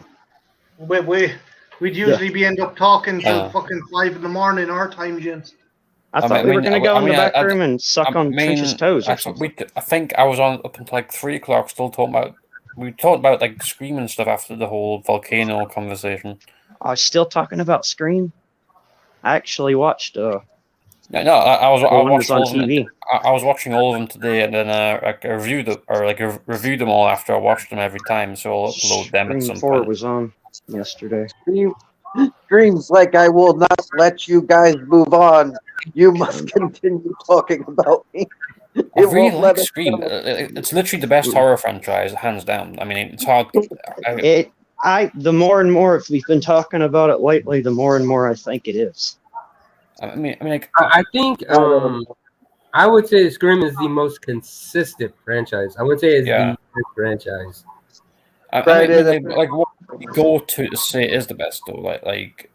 If I'm picking a franchise that I'm going to sit there and say is the best, I gotta go Nightmare on Elm Street, at least for the first 4. Followed. I mean, I would argue those movies are pretty consistent what they're doing too. I guess, but then I would go Friday the 13th. After, I mean that's a franchise that's like gone so many different directions, though. Kind of. Mark, could you drop LJ a link in the chat? Yeah, I can link. The thing is about Friday the 13th, though, is I think you know what you're gonna get with it. You're gonna get a guy with a hockey mask fucking people up. The only thing, after the 4th one, Scream was smart with their picking. They don't have like 20 fucking sequels. It's still pretty low. There's only 4 movies.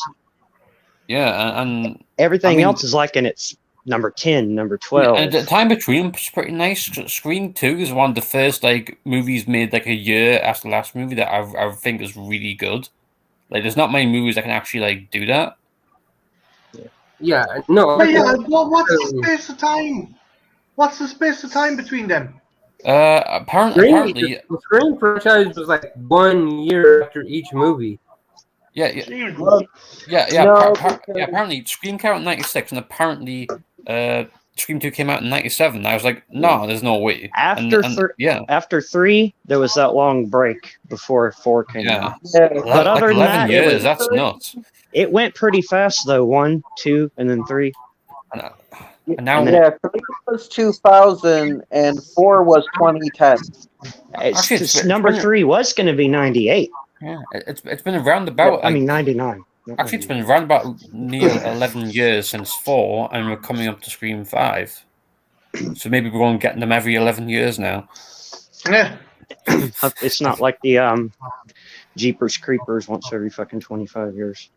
I mean, actually, I will say I did watch Jeepers Creepers 1. I had to do it out of moment of curiosity. I'm sorry, Marty, but I had to do it. And then I just, myself and Trenchy have an issue with that fucker, because... I mean, you told me the entire spiel. Who is it? The guy that plays... Are you talking about the guy that plays the creeper? No, the director. Oh yeah, see that's why I still watch it. There was so many people that put their blood and sweat into that fucking movie. Fuck the one dude. Don't let him steal their shit. I'm not gonna lie, that like Jeepers itself was okay, and then it like really dropped off near the end for me. The first one, it's okay, but like I didn't really like the ending at all. It's like, I loved it. I like. It was just so dark. It was just so dark. I like Jeepers Creepers, the first one. I didn't care for anything after Jeepers Creepers 1. I like the first 2, but I won't fuck with anything else. This week's like the second one was funny. It was like a comedy horror. Yeah, it's weird that like I think the monster itself, like it's like aside when he takes all when you see the wings and stuff, it's kind of more like of a joke monster than I expected. I always thought that I don't know. In the first one, I thought he was fucking scary. No, I mean the truck, in the truck and stuff, yeah. But as soon as you see the bit where he has to run over, it turns into like a wacky character. But that's what was so. It was different. I always thought they make him look like he's a regular guy the whole movie in like a trench coat and stuff. The thing is, and then it's like this ain't a guy at all. Is 3 different horror movies in one. You've got the first part, which is like Duel, Steven Spielberg's Duel. Then you've got a slasher. Then you've got a supernatural monster movie. Yeah. I don't know. He's one of my favorite creatures. Yeah, to me, I always felt like the creeper felt like he was part gargoyle, like with the wings and. He was something real. He's just something from like fucking medieval. Who the fuck knows? Way back. LJ, Hello. what's your thoughts on Jeepers Creepers? Okay, right. I've only seen the first 2. I mean, I've only seen the first one, so that's all we're talking about. Oh yeah. Well, the first one is it was the first one that made me actually like Justin Long. Justin Long, that movie was really, like pretty good. Yeah. I like him, and that's why I can't let the director mess it up for me, because there was so many good people in that movie. Yeah. Yeah, I mean, I'm actually, I like the two main characters. Gina Davis or whatever her name is, sister and whatnot. Gina Phillips. Yeah, she's good. Gina, I didn't know Gina Davis was in that movie. She's not in that movie, Trent. She's not Gina Davis. He just said the actual name. Oh, my bad. I got confused. Wait. What's the Gina Davis thing? What's that about? No, nothing. It's just 2 seconds before Trenchy said Gina Davis.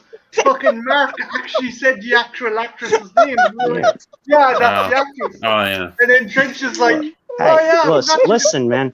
Trench has got another screen up on his computer. He's doing his OnlyFans stuff. Cut him a break. Yes, no, I'm not. It doesn't exist. Give him a break. He can't. My thing was, I felt in Jeepers Creepers, the first one, that Justin Long and Gina Phelps really act like a brother sister duo. They, they're picking on each other. They're nagging. They're doing all the things that they really genuinely cared about each other, though. Yeah, they're doing all the stuff that a brother and sister would do. Yeah. So that to me is what works for me in Jeepers Creepers. I don't know how I got started as Jeepers Creepers. LJ, what do you think about Child's Play? A lot of things in this. And what do you think about Child's Play? Child's Play, right? So, the original will always be like the definitive in the entire franchise. Yeah, I mean, it's what started it all. It's the one that we most remember. Oh man, Brad Riff, a scary ass dude. Even in real life, he doesn't need to be the doll. That guy stares at you when you're trying to drink your coffee, man. You know to just run. But Child's Play in general is great. The sequel, 2 and 3 is okay. I like cheesy ass movies, so I get a good chuckle out of Bride and Seed. However, the latest 2 before the Mark Hamill AI one, I did not like those 2. I did not like those 2 at all. I mean, I hear lots the movies of were garbage. I like Fred Durst's daughter. That's she was great, and she does not laugh like him. Don't half laugh like it. It's like she's spot on with that laugh. Yeah. But that's it. That's the only thing you can say is that. Even when they bring Andy back, that original character, that didn't save it. No, it's surprising how long they took them to do that. Yeah, you know what's worse? You make it to the end of Cult, they bring Kyle back too. Yeah. I want to see Kyle whip ass, man. What makes it worse is the fact that the guy that played Andy, you can tell by his acting, he really didn't want to be there. Oh yeah, it was just a paycheck. Like you've been told to go there to play like the grown-up version of a kid from like 20, 30 years ago or whatever. Like, what can you do with that? No. Well, he hadn't acted in anything since then. Like, that was his only shit, wasn't it? Those 2 movies, the first 2. No, that was not a good move. It's like how when they brought the one dude back for the later Phantasm movies, the original actor back, and it was like, why'd you even do it? There's better actors. I get it. It looks like him, but it's whatever. I honestly thought the guy that they got to play Michael in the second Phantasm was better. Yes, he was a lot fucking better. Originally, he was good. They came this close to getting Brad Pitt, Mark. Oh my God! Oh, God. Listen, the first rule of the tall man is we do not talk about the tall man.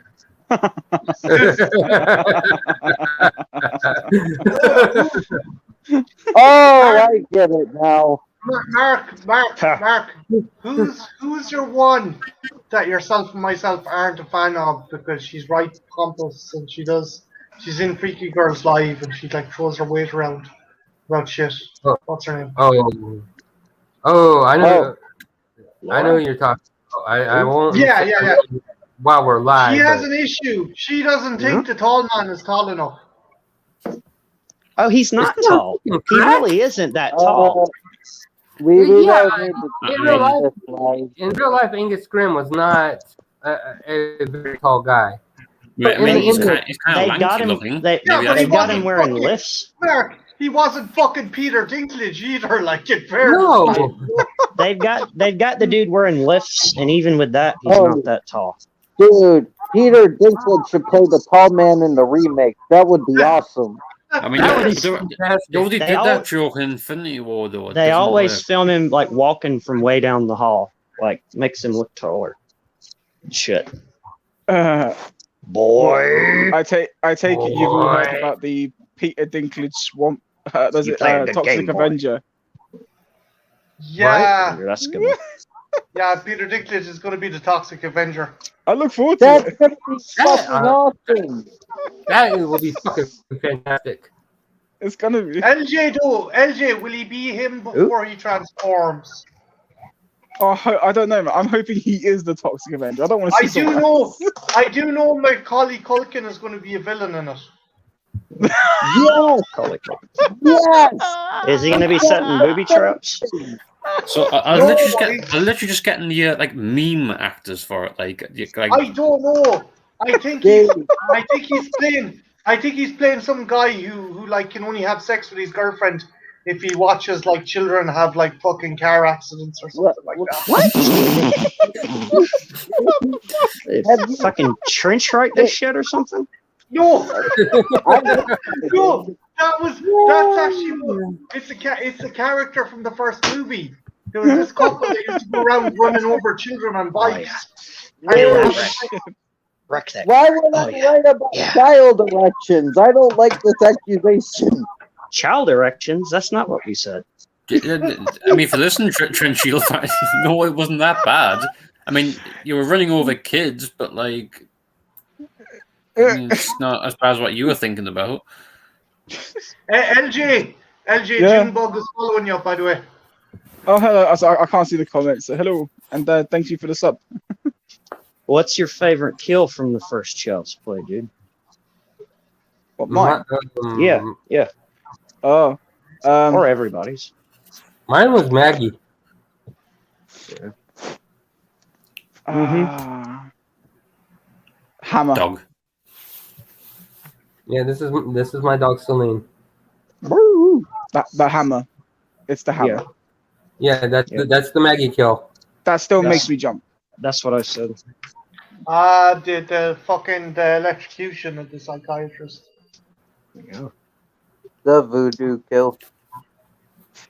I can't remember a single kill, so don't you worry. I like when he says, "This is child's play." Yeah, I really like that kill. He says, "I am Chucky. I am the child's play." Hey, Andy, my name's Child's Play, and I'm your friend till the end. Yeah. I mean, I need like different horror movies to do that more. I need someone in a Friday the 13th movie. Man, this sure is a bad Friday the 13th. Am I right, guys? Okay. Hi, Trench, I'm good guy. Trench, I got a question for Trench, right? Okay, so you're dying. You've got a good guy doll or a dildo.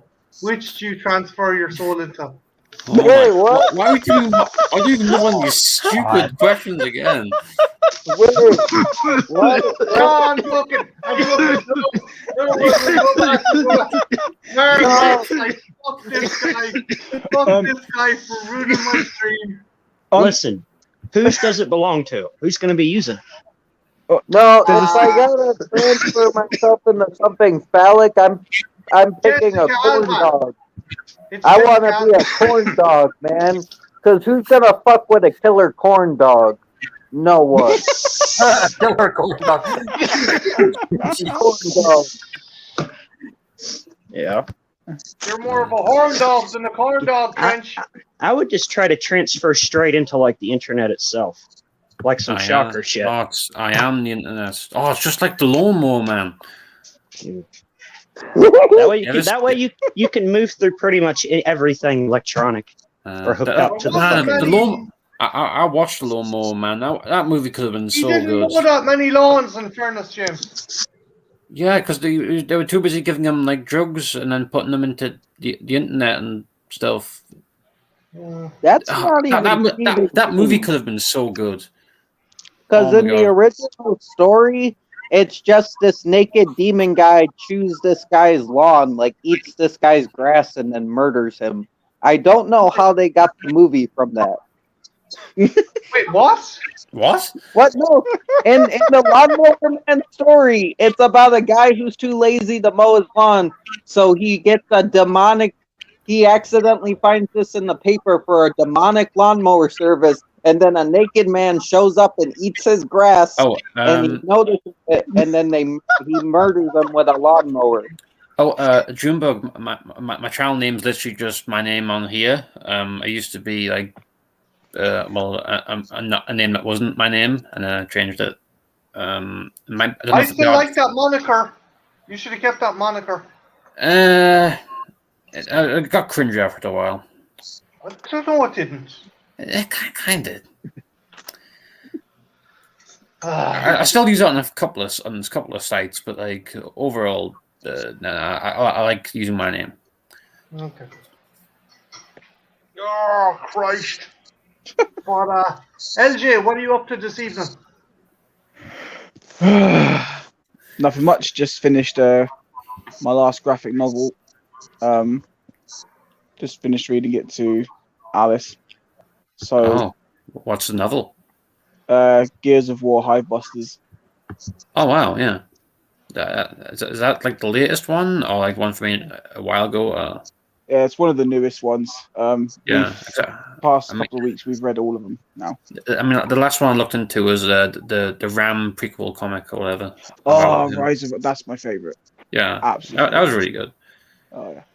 Actually, Mark, have you played Gears, Mark? Just the first one. Out of the characters in the first one, is there any you liked? Any favorite character? Not really. I just, to me, it was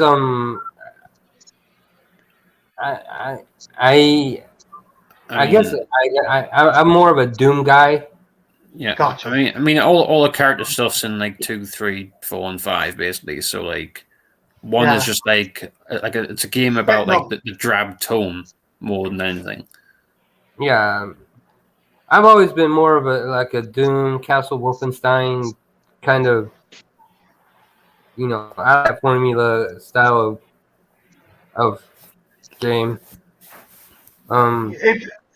If you get a chance, play the other ones though, because if you like Predator, and you like Alien or something, man, check out Gears of War. Oh, I will. Junebug, I guess if you filter for channel name and my profile picture is like a blue T-Rex thing with a monocle, I mean that maybe will help narrow it down. I don't know. It's probably easier to just link it. I am working on another custom, which is going to take me a while. A figure? Yeah. I liked your fucking Jason Voorhees cog you made. Which one? Which one? You done the fucking you done Jason Voorhees part 2. You done Jason with the bag over his head. Cog. Oh no, that's not me, man. That's my friend. That's okay. That's Will. Yeah, no, he used the Jason 2 head for a cog soldier as an injured soldier. It's pretty cool. I like that. No, I see. I'm not that clever. I made Major Chip Hazard as a Gears of War soldier. Nothing wrong with that. That's my levels. No, I'm making Major Crimson Chip Scourge. Hazard's the shit. He is. Although Archer's my dude. From Small Soldiers, Archer's my dude. I love the Gorgonop. Gorgonop all the way. Yeah. Same. Awesome. Okay. Right, Mark, if you could go out in the piss with any Dragon Ball Z character, who would you go out on the town with?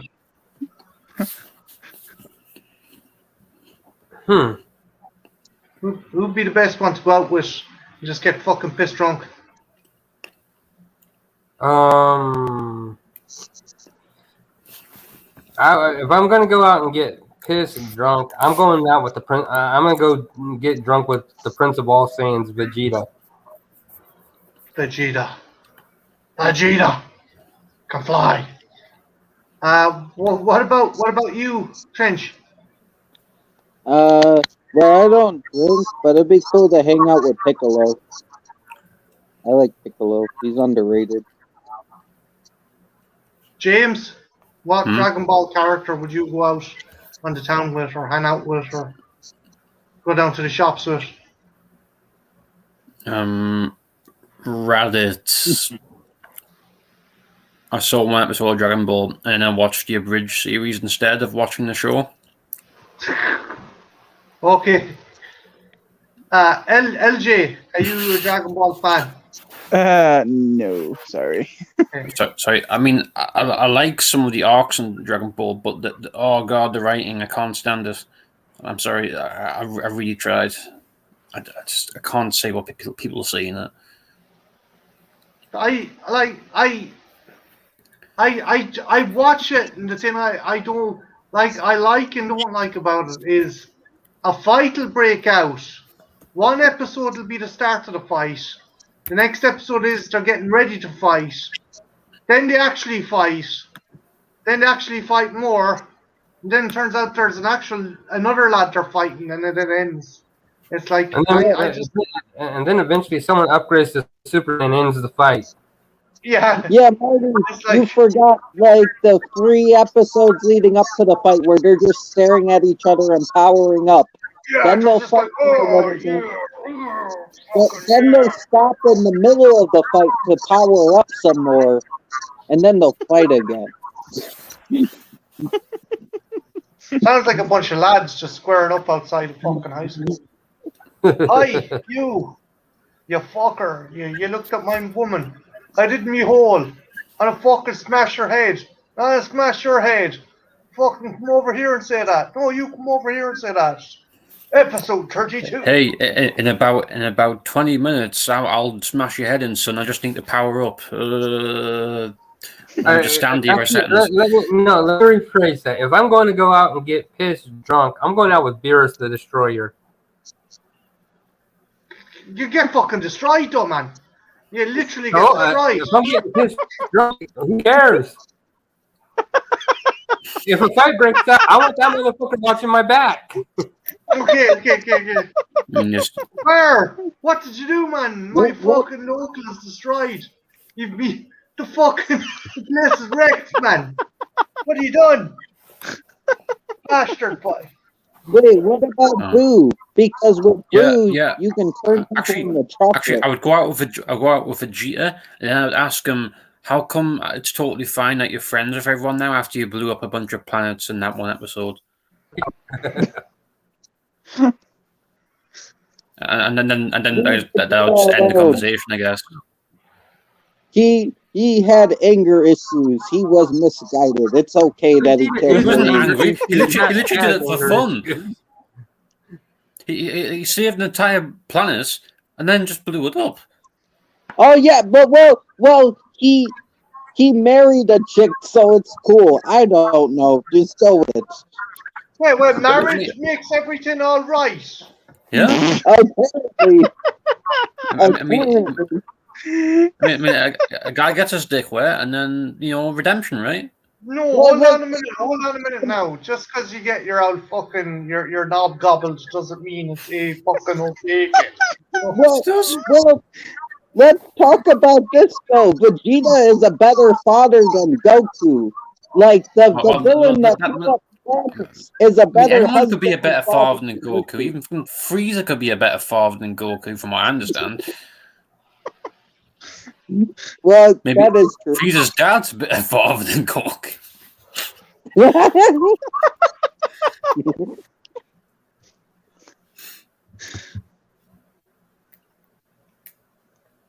So AJ, right?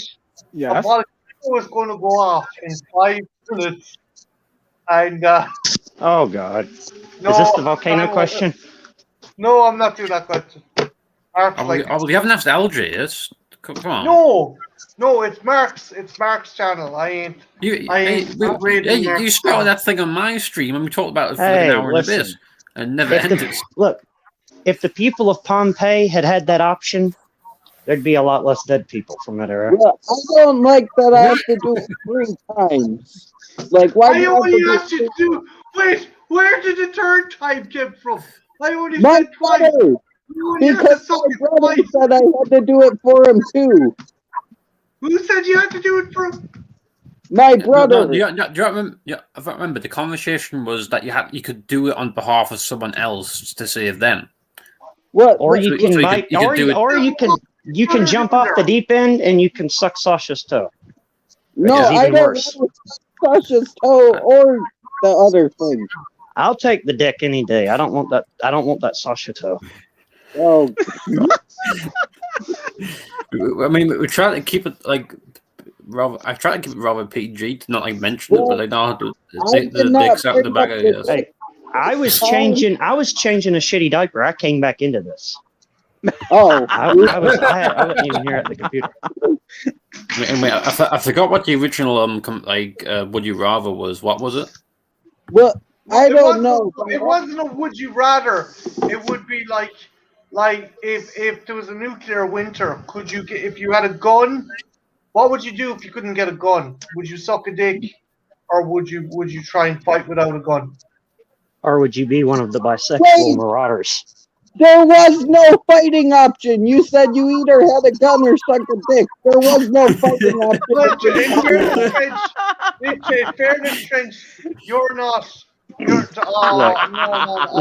Look. If that's as simple as the question is, to be fair, we don't even need a about volcano. The idea of were we fighting these people? we don't even need a volcano. You could just say if someone put a gun to your head and said suck it or die, what would you do?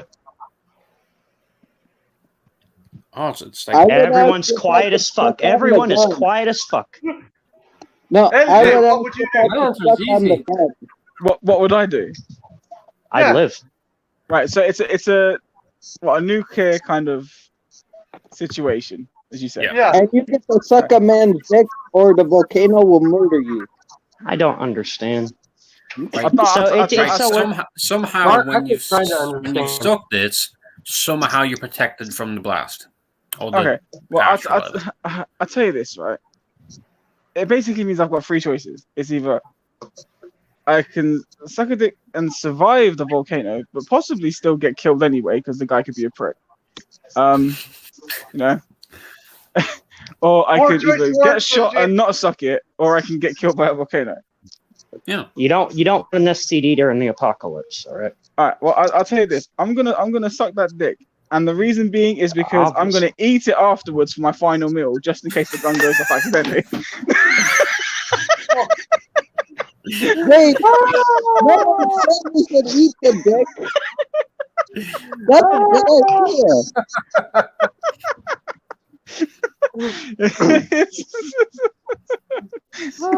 There you go. We solved it. That's a dilemma sorted. LJ has put a pin in the dick volcano situation. There you go. Anyways, Child's Play.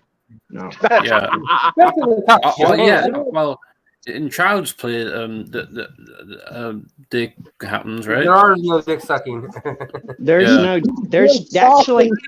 Well, what do you mean? Like Chucky literally exposes himself to a child.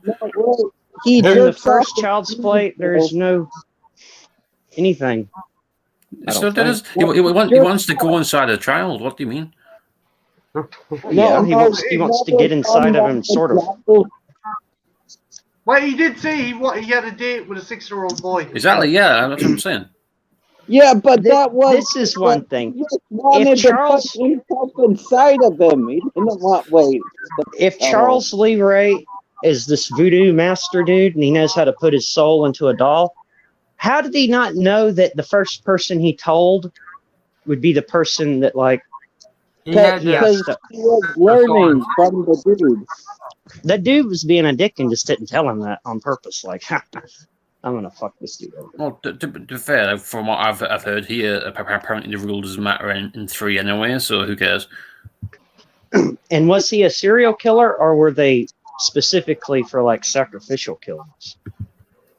No, he was according to the way they worded it, he is a serial killer. But the thing was, he was more of a sociopath. I mean, he was going around robbing places. He was going around fucking threatening and kidnapping people. What I mean, was he wasn't just like a serial killer. Like he wasn't just raping and killing people. He was specifically trying to do his shit so he can live forever and whatnot. Reap the benefits of voodoo and whatnot. Well, what I thought is he was just doing it for kicks, but then he just picked up voodoo as a side hobby. That's what I got from it. All I know is I just watched the beginning of number 2. Hobby. And they said that Charles Lee Ray was the. They said at the beginning of 2 that he was he did a bunch of sacrifice killings. So I thought, like, maybe he wasn't even like a killer.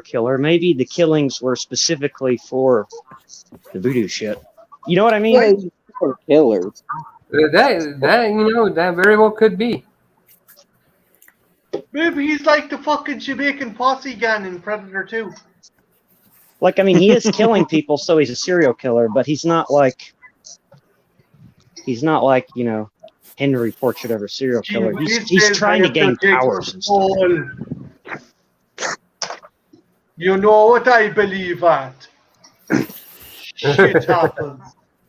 Fucking voodoo magic man. Voodoo magic man. You know what I say? Shit happens. And then fucking Predator just fucking holy mountain. Yeah, you know what I say? You know what I say? Child's play. In a credits roll. Over the good guy doll. Man, this really is a Nightmare on Elm Street. Look,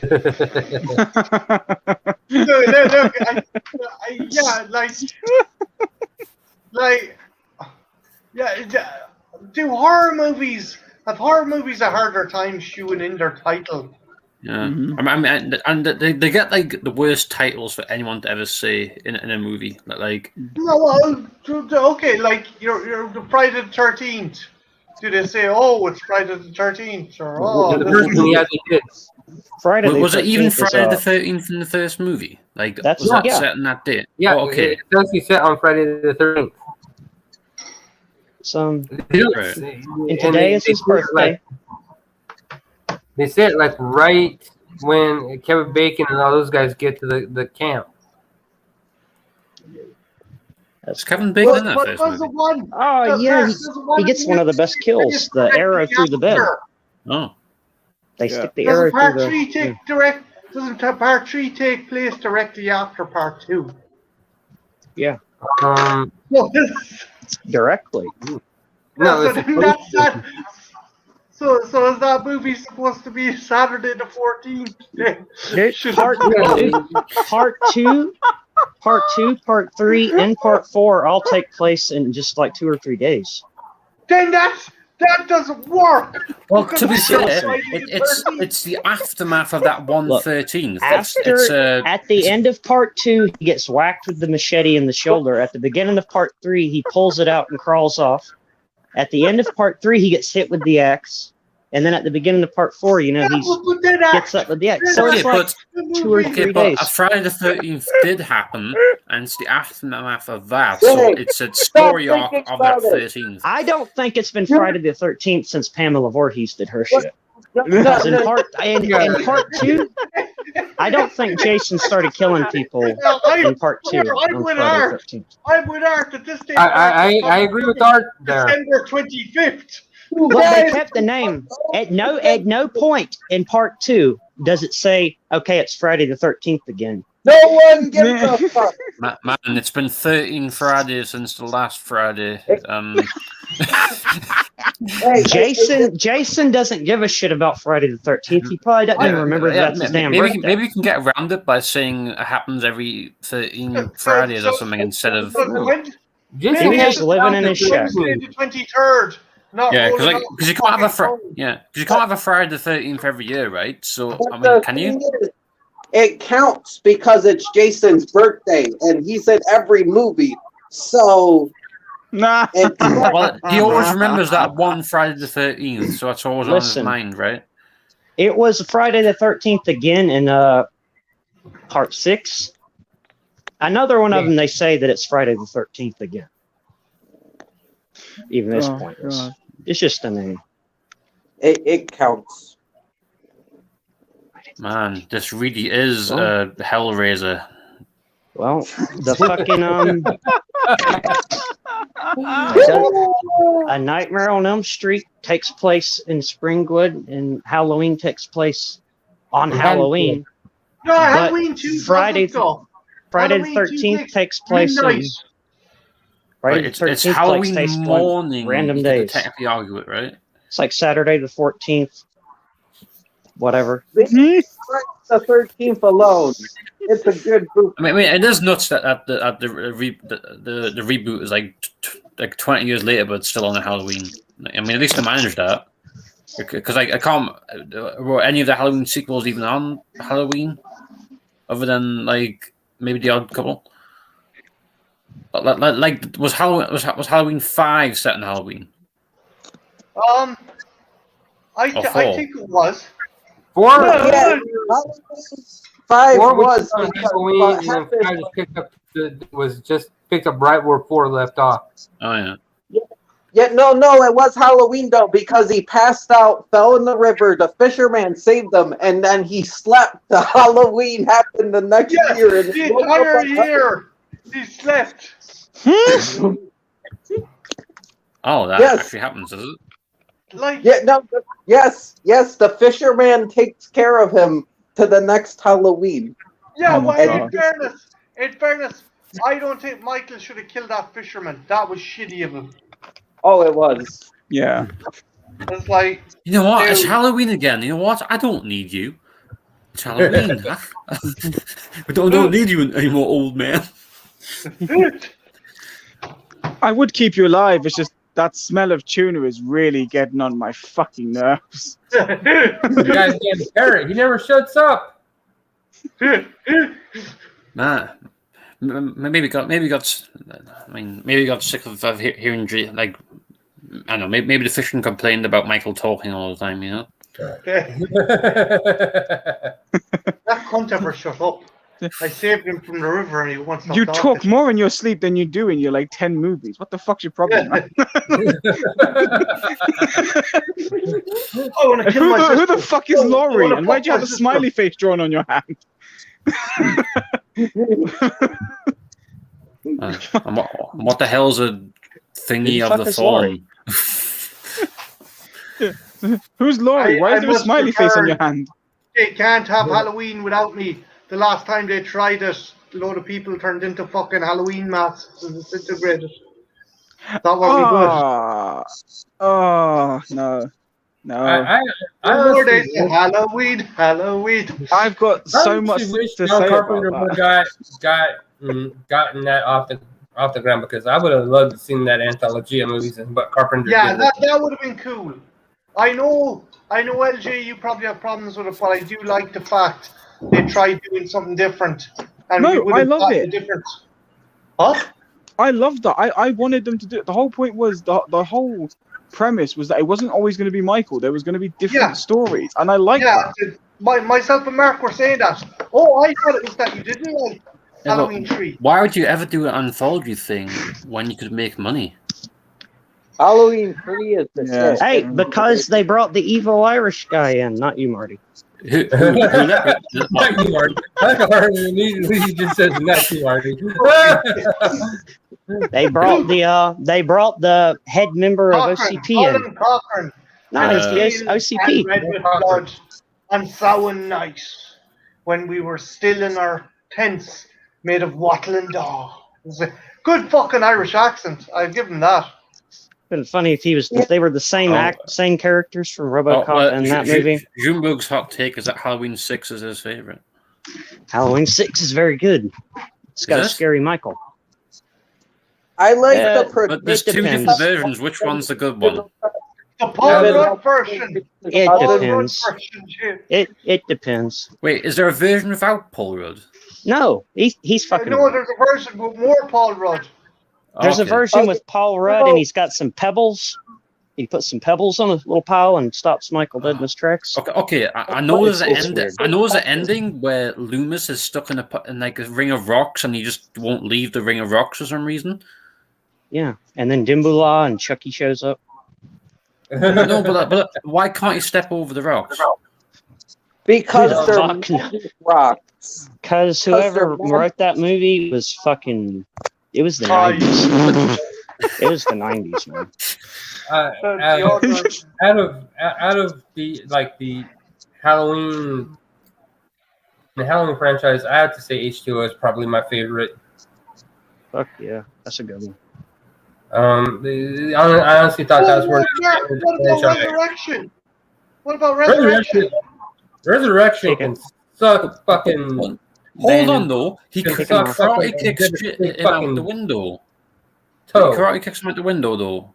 Wait, who's putting his dick in the window? But Wait, wasn't that what cool? about a dick in the window? What the fuck? No, we're not talking about dicks and volcanoes again or anything.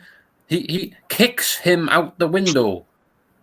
Oh, my bad. Yeah, when Freddy Dicks out the window. Look, Karate Kid's Michael Myers. we're gonna bring it back, okay? Window, and I got very confused. The prosecution of No, I Sidney mean, Prescott. yeah, I was watching extended clip where Michael got his dong out. You know, man, that was a big dong. Wait, is that Art where wants to continue the prosecution of Cindy Prescott. The I'll guy be who played right Mark- back. The guy who played Mark, Michael in that one was Dick Warlock. That explains that. Oh wow, well, yeah. Okay. I mean, the thing about Resurrection is there's some movies where like you can kill the character from the last movie and it's okay. I don't think you could do it that way. Like, Yeah. I mean, like after doing what you did in H2O and then killing her off, it's dumber than. Yeah, it was real wasteful of killing Laurie Strode. That was bullshit. That was bullshit. Yeah, I mean, there's no point. I mean, after basically disappearing her off in like fall, like there's literally no point bringing her back to and do it. Like, keep her around, you know. So, like, I mean, they managed without her for a long time, regardless of what you think of the quality of those other movies. Like they did it. So like, I don't know. Fucking Junebug. What Junebug say? He says on the Trenchy OnlyFans, he shows his dick to a warlock and the warlock died. What? No, I didn't do that I know of. Fucking Trenchy, at this point, you're going to have more titles than Pornhub, man.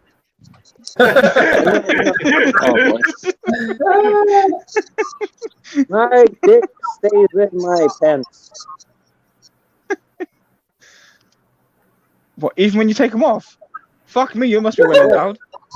Oh, no, then it comes out and has to go in the water and shit, but... It has to go in what? Don't let it get wet, man, it multiplies. Nitrogen. You have to keep it suspended in some fucking zero gravity fucking situation. Or... Why would I drop my dick off and put it in liquid nitrogen? That makes no I sense. said your dick is like liquid nitrogen. I saw this picture of Trenchy's dick going, feed me! Like the fucking plant from Little Shop of Horrors. Well, he nicknamed it Gizmo because when it gets wet, it multiplies. That's a horrible image.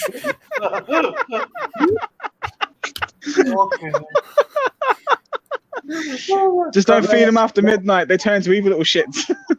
If you feed them after midnight, they double in size. No, that'd be scary because my dick looks scary. Well, I mean that'd be an interesting horror movie though. Like, you know, like, oh, don't do this to your dick after midnight, and then they've already got the one with the vagina. What is it? Teeth? Oh fuck that movie, man! No. Oh no! Wait! There's a movie called Bad Biology where this guy's dick can detach from itself and it goes looking for women with a superior pussy. And it finds a woman who has multiple fucking organs and they produce some weird mutant baby. It's fucking weird. It's called Bad Biology. Oh, God. You know what? Actually, think about it. If you just think up of a movie if someone's made it, and that's kind of insane to think about. God. Mark, have we ruined your stream? Oh, no. Not really. Do it me this time, I swear. I mean, you ruined my stream, so may as well do it here, right? No. Oh no! Honestly, that last stream was the most fun I've had in a while. I hadn't watched your review yet. Did you like the Devil Made Me Do It, Mark? Yeah, I really did. You did. Flawed. Flawed is it's got flaws. All movies do. I But mean, I like the fact that the Warrens were the focal point of the movie. Yeah. Was it better than at least the prior fucking kind Hope of so. Conjuring verse movies that came out there recently? Because there was some really shit ones that came out there Yeah, not too long ago. it's better. It's better than all the Annabelle movies and The Curse of La Llorona. but what about isn't there one called The Nun or something? It's way better than The Nun. The Nun was. I hated The Nun. The Nun is garbage. But it's The Had it Nun, a though. plot line? It had none. Hey, I liked the fact that the Ed and Lorraine were the focal point of this movie because in the first two Conjuring movies they felt like side pieces, and this is their the story that made them famous. it's so The weak. 'Cause problem I had, and this is my only little gripe about the movie, is after you get past them and the character of Arnie, there's not anybody in the movie that you really are interested in.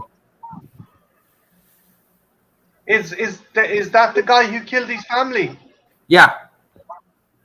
Yeah.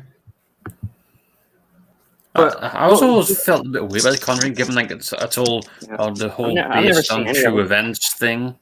So like I mean and I saw Conjuring 1 and it was good. It was just like, okay, it's based on something, but it's not really real, is it? And it's like, I guess I always felt weird about those sort of things. Like if it was a completely made up story, then fair enough. But like sometimes the based on a true story thing like seems a bit weird to me.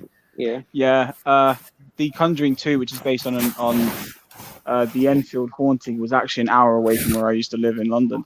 The house was like an hour away. So yeah, that shit. How many Conjurings are there? Low. How many in the Conjurings are there Conjuring now? universe, there's Conjuring 1, 2, 3, and then 3 or 4 different Annabelle movies, and The Nun, and The Curse of La Llorona. Which one is the crooked man? The Crooked Man is in the second one. Okay. Yeah, it's just it's like it does feel like they're trying to do their own version of fucking the MCU with monsters. I mean, it went further than Dark Universe. That's for sure. Oh yeah. Yeah. Yeah. Fucking. Hey, they're doing the same thing with Saw now. Saw's got its spin-off, Spiral. Yeah, They're all kinda doing at the very least, like Spiral was a good idea to do because, like, I mean, I didn't even want to know what Jigsaw was about because, like, that just seemed like derivative, like really derivative. I hadn't seen any of them except the first two. To be honest, like, I need to actually watch Saw 1 because I only read the script for Saw 1 and I liked the script. So.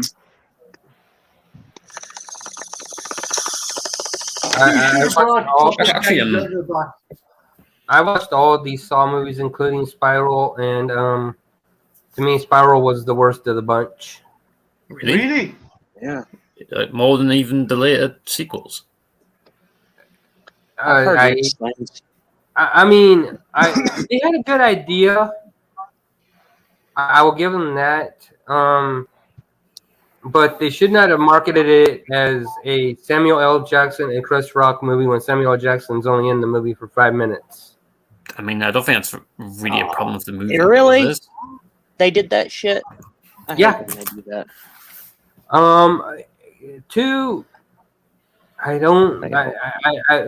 That's actually Chris a good thing. Rock Probably is not the guy I would want on the trail of a serial killer, because Chris Rock can't be serious enough. I like it. He can be. I'm with you, Mark, because like in some ways he can do serious. If you watched Fargo, if you watch season 4 or 5 of Fargo, he did a good job. But I think unlike you, I can't see him as the hard-bitten detective. I mean, No, maybe it's all meant- grown-ups now. Without him saying, Maybe, that's all I maybe, can think of. maybe it was meant to be as uncut gems or something. Maybe. Yeah, See now Nate the horror boy. I heard from him. He said he loved it, and that it was great. So I don't. I mean, at the very least, I mean, I would like Different to see people like more different things. cool soul movies like that, a bit more like the first one. Like that, I'd much prefer to have that sort of thing than. Yeah. At this point, I could care less if they made any more Saw movies. yeah, We're I going to could. they make can it do that. I'm different. not a big fan of This Saw time to we're begin going to with. call it Wood Chipper. I mean, I've only seen the first Saw movie and part of the second one, I mean, but I like the director because he's done Repo and he did like Devil's Carnival, so I like his Yeah. director. well, here's a question: if every horror franchise is still going, just suddenly stopped and never kept going, would everyone just be okay with that? Yeah. If there was newer franchises to take over. Yeah. Yeah. I'm So, done with all the. If there was no more Nice Jason cut out. films, I'd be okay. If there was no more Freddy films, I'd be okay. Michael, I'd be okay. There's just so Yeah, many. I did Games. go back and watch the old ones, like. Yeah. Yeah, I'm with Art on that because if there were no franchises left, and all these companies start saying, okay, you can't put out any more Halloweens, Fridays, or Nightmares, Hollywood would have to come up with an original idea instead of rehashing the same old shit. Yeah. Oh yeah, no, Yeah, I there agree. is good horror out there. The only There's some reason I want laziness going on in the. back I did apartment. I Listen, mean, that also means the unless Conjuring would have to unless stop they can too. do it. Yeah, Unless but they're the Conjuring is introducing its own fucking- franchise, so it's That's No, not. no, as a franchise, or that would have something? to stop under this rule. Yeah, But the Conjuring isn't rehashing the same, What do you mean? It's 30 literally years just ago. doing the same story and over and over and over, but with a slightly different name. I thought one was a No, doll I- and one had like the nun, but it's all like an exorcism or something. It's all exorcisms. Who cares? Yeah. They can never beat The Exorcist. They can never get. I like Insidious 1. I haven't seen. I like Insidious. Insidious. I just didn't feel like it needed 2 more sequels. Oh, yeah. No, it didn't. It didn't. it Have got you like guys seen five. the taking of right? Deborah Logan? Yeah, It got, I That's a thoroughly fucking enjoyed it. class movie. That was a What was freaking that, Marty? goddamn movie. It's like you don't know if she's possessed by a demon or if she's suffering from elderly dementia. It's like it's Actually, really it's a little bit fucking of both. The way they wrote it is it's a little bit of both. She's possessed and she's got dementia. I actually read an article thing, one of those things you see when you're scanning through Twitter, and it said that there was a link, dark humor can be an early sign of dementia, and I was like, oh, we're all fucked. Me and my friend, we're fucked. I know Trenchy's going to be grand. no, I the forget dark sense stuff of humor is- already. So yeah, I forget stuff. But sometimes do I too, fall but asleep on the toilet. I'm fucked. What about those kids you forgot about? I'm gonna I ask you don't now. have any kids. You made those up. What about the puppies you dropped on Auschwitz? No, that was an accident. That was an accident. Oh, so you accidentally dropped the puppies at Auschwitz. Yeah, you dropped them off at the wrong gas chamber. No, I was trying to drop them off at Pearl Harbor, but I took the wrong turn, and I ended Wait, Oh, up you at took a major wrong turn. How do you fucking land in fucking middle? Yeah, Middle Trenchy, this Europe. isn't like How'd taking you the end last up turn with at that? Albuquerque. He done pulled an Amelia Earhart and like went way I off don't course. know. You took the Indiana Jones map. Yeah. He took the Bugs Bunny route and took that left turn at Albuquerque. Yeah. Dr. Albuquerque. Jones. Dr. Jones. And the trench coat. Oh, here's my dog again. Yeah. Dr. Jones, can we get Puppy? You come in. No time for love, Dr. Jones. Tell you- that to Trenchy. No, you cheat. You cheat. You make me have no money. I no like to play with you no more. Some funny shit. I thought you were asleep. It's a dog off. It's a dog off. Who's the cutest dog? Is that a Big Lebowski shirt? Who? Me? What? Oh yeah, yeah. Oh yes. Represent the Big Lebowski boys. Is anyone going to see All I can see is the top of the head. Oh, there it is. the Jesus Rolls? Never heard of it. Wait, Jesus Roll? Okay. Yes, it's about the pedophile character from the Big Lebowski. Wait, what? Yeah, Stanley Tucci. Yeah, it's not by the Coen Brothers, but I'm to sure like pitch to get that movie made. They're trying to make like a kind of I don't know what to say to that. That's weird. It's just a spin-off. I don't think they're In trying the to make Duke's universe. the Lebowski this Yeah, into It's the like- Lebowski this. whoever No, sat but in the there same was universe. like, I want to see a movie about the pedophile character from Big Lebowski. Like, But he was a funny meme character for 6 minutes. that is true. So he make money. Yeah, I see where you're coming. I could just do with just a straight sequel with the dude Oh yes. if they did it right. They could fuck it up though. Fuck yeah. Might be a bit too late for it now, because I mean, Jeff Bridges had to like have like a cancer deal or something. Like he had a deal with that. So like I don't know if he's even going to still act anymore. Yeah, Bridges revealed that he has throat cancer. That's what it was. Yeah. Oh shit. Yeah, I think he's okay, but like I doubt he could be coming back to do much acting again. Well, he's not necessarily dead. Well, yeah, and that's what I He mean. can I do just mean like he'd probably retire after that, right? You could dub him. Who You could dub him with John Goodman. Oh yeah, you could CGI him. knows? The Roger Ebert didn't, and he had ended up having almost his whole jaw removed. Yeah. Oh. Yeah, I mean, I don't know. Hell. It'd be good though. An old ass dude, like an old dude. Look, he's in like a retirement home, right? But he's still the dude. to me, he can't retire until he does Tron 3, but that's never going to happen. Agreed. Agreed. It's like I love Tron 2 so much. I mean, I'll talk about that as much as I talk about. I talk about that as much as I talk about Transformers 3. So same category to me. James, I can't tell if you're taking the piss or being serious sometimes.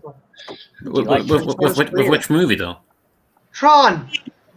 Tron- Transformers 3 or Tron Legacy is what? amazing. Tron Legacy is a fantastic movie that got nowhere near the credit it deserved. I mean, Tron 1, it's okay. But Tron Legacy is an actual masterpiece, crafted by the gods. I gotta see it. How can you not like that movie? No, I like it. I just don't know if you like it. I love it. No, Well, but I have seen it. sometimes I can't tell if you're being sarcastic or not. Dude. That's that. Well, okay, English, well, that to British. be honest, I literally have the same reaction to any movie I want to pretend I like. So, like, I get that. I mean, I say the same thing about Space Jam. I love Space Jam, but I sound overly enthusiastic about it. So, like, it sounds like so you like it. Okay. I was just like, I thought you were just taking a piss. Man. No. No, I'm not taking a piss out of you either. I was just like, because there's so many reactions to some of the movies. I'm like, see, it's like you're either the best fucking troll ever, or just genuinely are enthusiastic to a certain level that doesn't. I mean, I get excited about things people hate, and I hate things people like. Yeah, I don't know. yeah, how to tell you. Same here.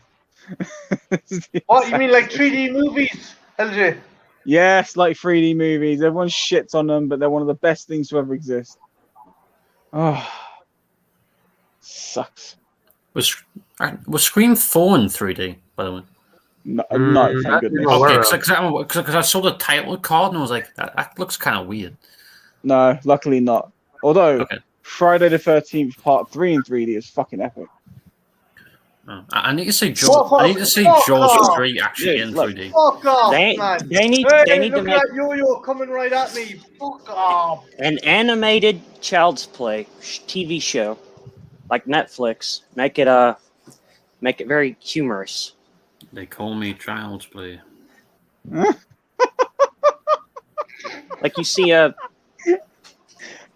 has to be like the specific kind of cartoon. I need to hear that line in a movie or something. Just do it. It's the way it's They said can say by it. you, man.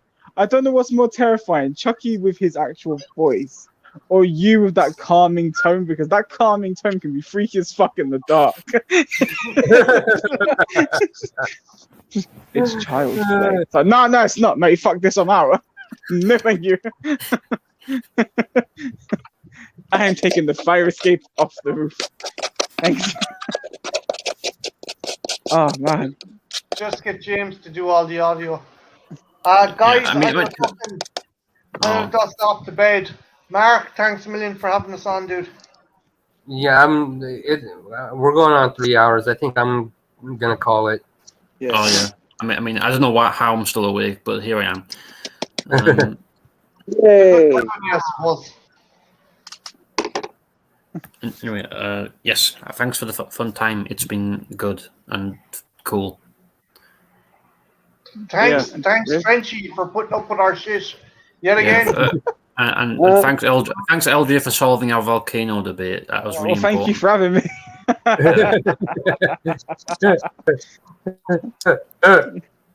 I didn't know it was a debate. I just thought I had to suck 3 dicks, and I didn't like it. Oh, for fuck's sake, dude! I was giving you a get out of jail free No, here's the card, thing. and Your you man. came to back in the cell and closed the door. All right. Should Andy have died before everyone goes? Should When? at the end When of should the he first have died? At the end of the first one, should Chucky have won? I thought you meant Indiana Jones. Yeah, I thought he said India. I was like, well, should he have gotten cancer when the fridge got hit by the nuke? Chucky should have killed Andy and won. That's all. Yeah, I think Indy would have killed. Maybe not. I think by the third movie, yeah, Andy should have lost, because it would have made more I'll do sense that, for Chucky to end up in Andy than it would be for him to end up in Nika. Junebug Films.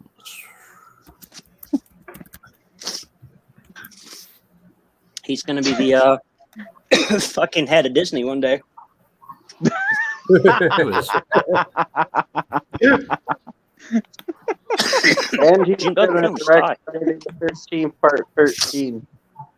Actually, is it kind of weird? He also has a short film. Hey, check out his short film, The Intruder. The last person to hear Walt Disney's voice when he was alive was Kurt Russell. That's weird. Yeah. There's a theory that Russell is one of fucking Disney's illegitimate children. That really You know what? will not Sometimes surprise me. sometimes I get like Jeff Bridges and Kurt Russell like mixed up. Wow. A lot of people do. Yeah. Yeah, like Well, I'll in tell the you what. 80s Kurt Russell, in the 80s Jeff Bridges. Yeah. I was thinking. I saw the trailer for Guardians of the Galaxy 2, and I was like, "Is that Jeff Bridges? Is that him from Tron Legacy? Oh wow! Oh no!" I showed my friend the poster for Tron Legacy, and they were like, "What? When the fuck was Kurt Russell in this? I saw this movie. I don't remember." LJ, you and James. Yeah, you and James have to have the Tron Legacy appreciation stream. Oh man, that movie, man. Oh, Yeah, I'd do that. oh definitely. Oh, such Now a good all I can think of is Jeff Bridges in The Thing. Now Like, whoa. I mean, that wouldn't be a bad movie either, right? I mean, it would just be filled with lots of mans. It'd be a Look, different. I'm telling you, McCready. That thing can be any of us. Why, man? That's just your opinion. Yep. Those scientists built that no problem, thing Jim, in an igloo with a bunch You of can't parts. imitate. You can't imitate me. All right, I'm the dude. Yeah. Hey, you ever hear of the Arctic Outpost 8? It was me and 7 other guys.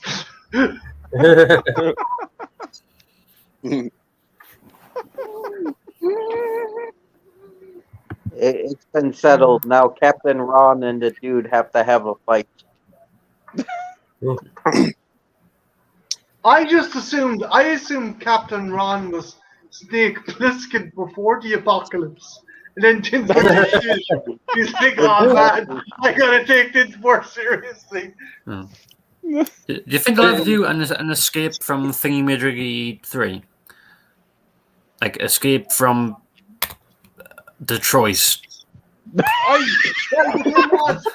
thing was, we kind of got it because Carpenter, Ghost of Mars was originally going to have Snake Plissken in it. Okay. Whoa! Yeah. Seriously? Yeah. Was Escape from Detroit that funny? Yes. Escape from Mars was good. Escape from Detroit. Fucking AKA assist by RoboCop at this point. Just go all out, man. Did you know that the people of Detroit done a collection to get a RoboCop statue done, and the Detroit police were like, "Oh, that's cool and all, but could we have the money to like help the police force?" And the people were like, "No, we want the RoboCop statue." But like the fucking police force is under. No, we want the RoboCop statue. Fucking hell. 6 of us just got stabbed for wearing a That's badge. not- But never mind, let's get a statue of the Tin Man. Don't mind the abandoned buildings and all this shit. Look at the nice RoboCop statue. I call him Murphy. I sit and Hey, talk to him kids. sometimes. Kids went up spraying him, and the statue comes to life. Bad words make for bad feelings. Yeah, like the kids in RoboCop 2. RoboCop 2. Go fuck a refrigerator, Peckerneck. Thank you for not smoking. Bad words lead to bad feelings. Do Oh, you remember shit. when fucking Kane and RoboCop start fucking taking flakes out of each other in the OCP building? And the old man's like, behave yourselves! And left the two fucking robots. They're gonna just drop what they're doing. Yeah. Was RoboCop 3 the one that went all like kind of like kiddie-ish? Like Yeah, yeah. it had samurai. No, Yeah. please. I don't want to hear nothing negative about RoboCop 3. I mean, have the little I'm hacker just girl that wondering. runs So around with a that computer sounds screen. like funny. Like to me, that sounds like a fun, like just like I don't know. Like, You have having the RoboCop being kid you have the friendly. ninja androids. You fucking It actually idiot. sounds cool. Stop. On paper, it sounds cool. On Yeah. and I on mean, film, seeing this big clunky RoboCop dude like fighting like fast ninjas sounds like a fun idea because like he's like the slowest like they gave him a protagonist I've ever fucking seen. jetpack. Yeah. And a machine gun hand. Oh well, you They know. gave him a jetpack, that's- and they made Ed 209 look like a pussy.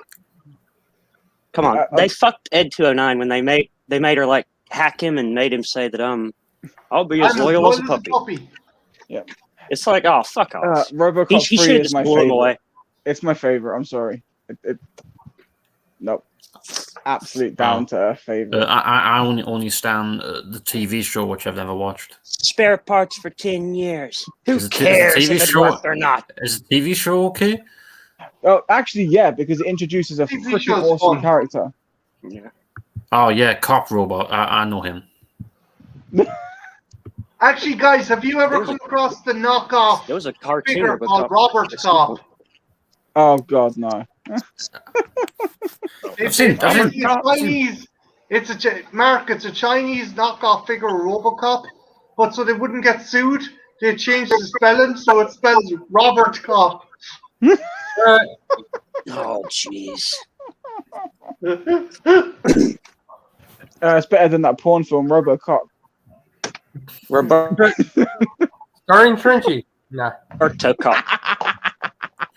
Poor Trenchy, man. I'd buy that for $1. Nah, Trenchy knows that I'm only just with him. Yeah. Oh. Well, okay, so here we go. The only RoboCop film I've seen is the reboot, so that's all I've got. So, sorry. Dude, they blew Murphy apart. There's no way they could have saved him. But I mean, is it any worse than what they got in the original? It's mild compared to what's in the original. Oh no! Well, yeah. I mean, someone today could have survived that car explosion. I'm talking about the original. Oh, okay. I thought we were debating whether it would have happened in the remake. Paul Verhoeven is, and I quote, "I wanted to make a movie about an American Jesus. He comes back to life. He's resurrected." Well, yeah, I mean, he literally walks on water. I've seen that one. Yeah. Oh, you said Jesus. I thought you said American Jesus and was very confused. What? What's Jesus? Sounds like a chicken. French. Oh, Trenchy, Wisconsin? Sasha told me he got your script for your latest one, Trench in Your Stench. He said it's good, but can you please take him out of it, please? Because it's made him feel a little uncomfortable. Wait, what? What? Sasha said you sent him your latest script, Trench in the Stench, and he said that he likes it, but can you take him out of it, please? I don't know what that means. I never sent it. Unless if I know hold what on a minute, happened. LJ. Yeah? He's supposed to be doing a flick with me called Back to Our Man. So there's no fucking movie coming out with Sasha in it, okay? Wait, you guys thought I was making a movie where I was gonna fart on Sasha? Because that's not happening. No. It was a fully fledged nude anal, but Sasha seemed a bit uncomfortable with it. Was gonna do me in the butt. I don't like that. I mean, I would be fine with that, but the fart thing's way too far, to be honest. Yeah. Although Sasha's will probably smell like mangoes, so it may be a bit rewarding. White people.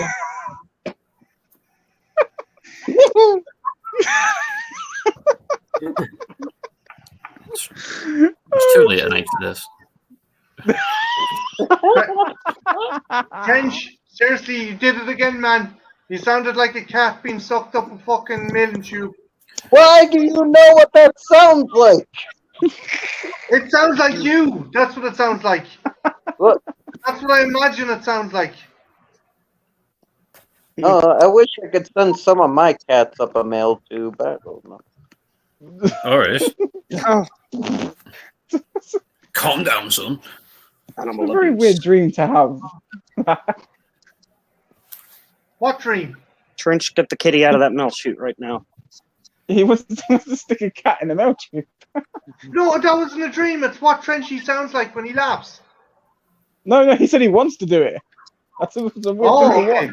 I never said I wanted to do it. I just said if I could, I would, but I wouldn't do that. Here, guys, we're poor fucking Marcus. Like, are these cunts ever going to let me go to bed? I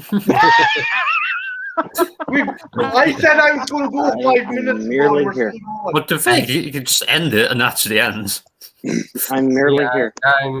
I'm calling it before we get way out of control here.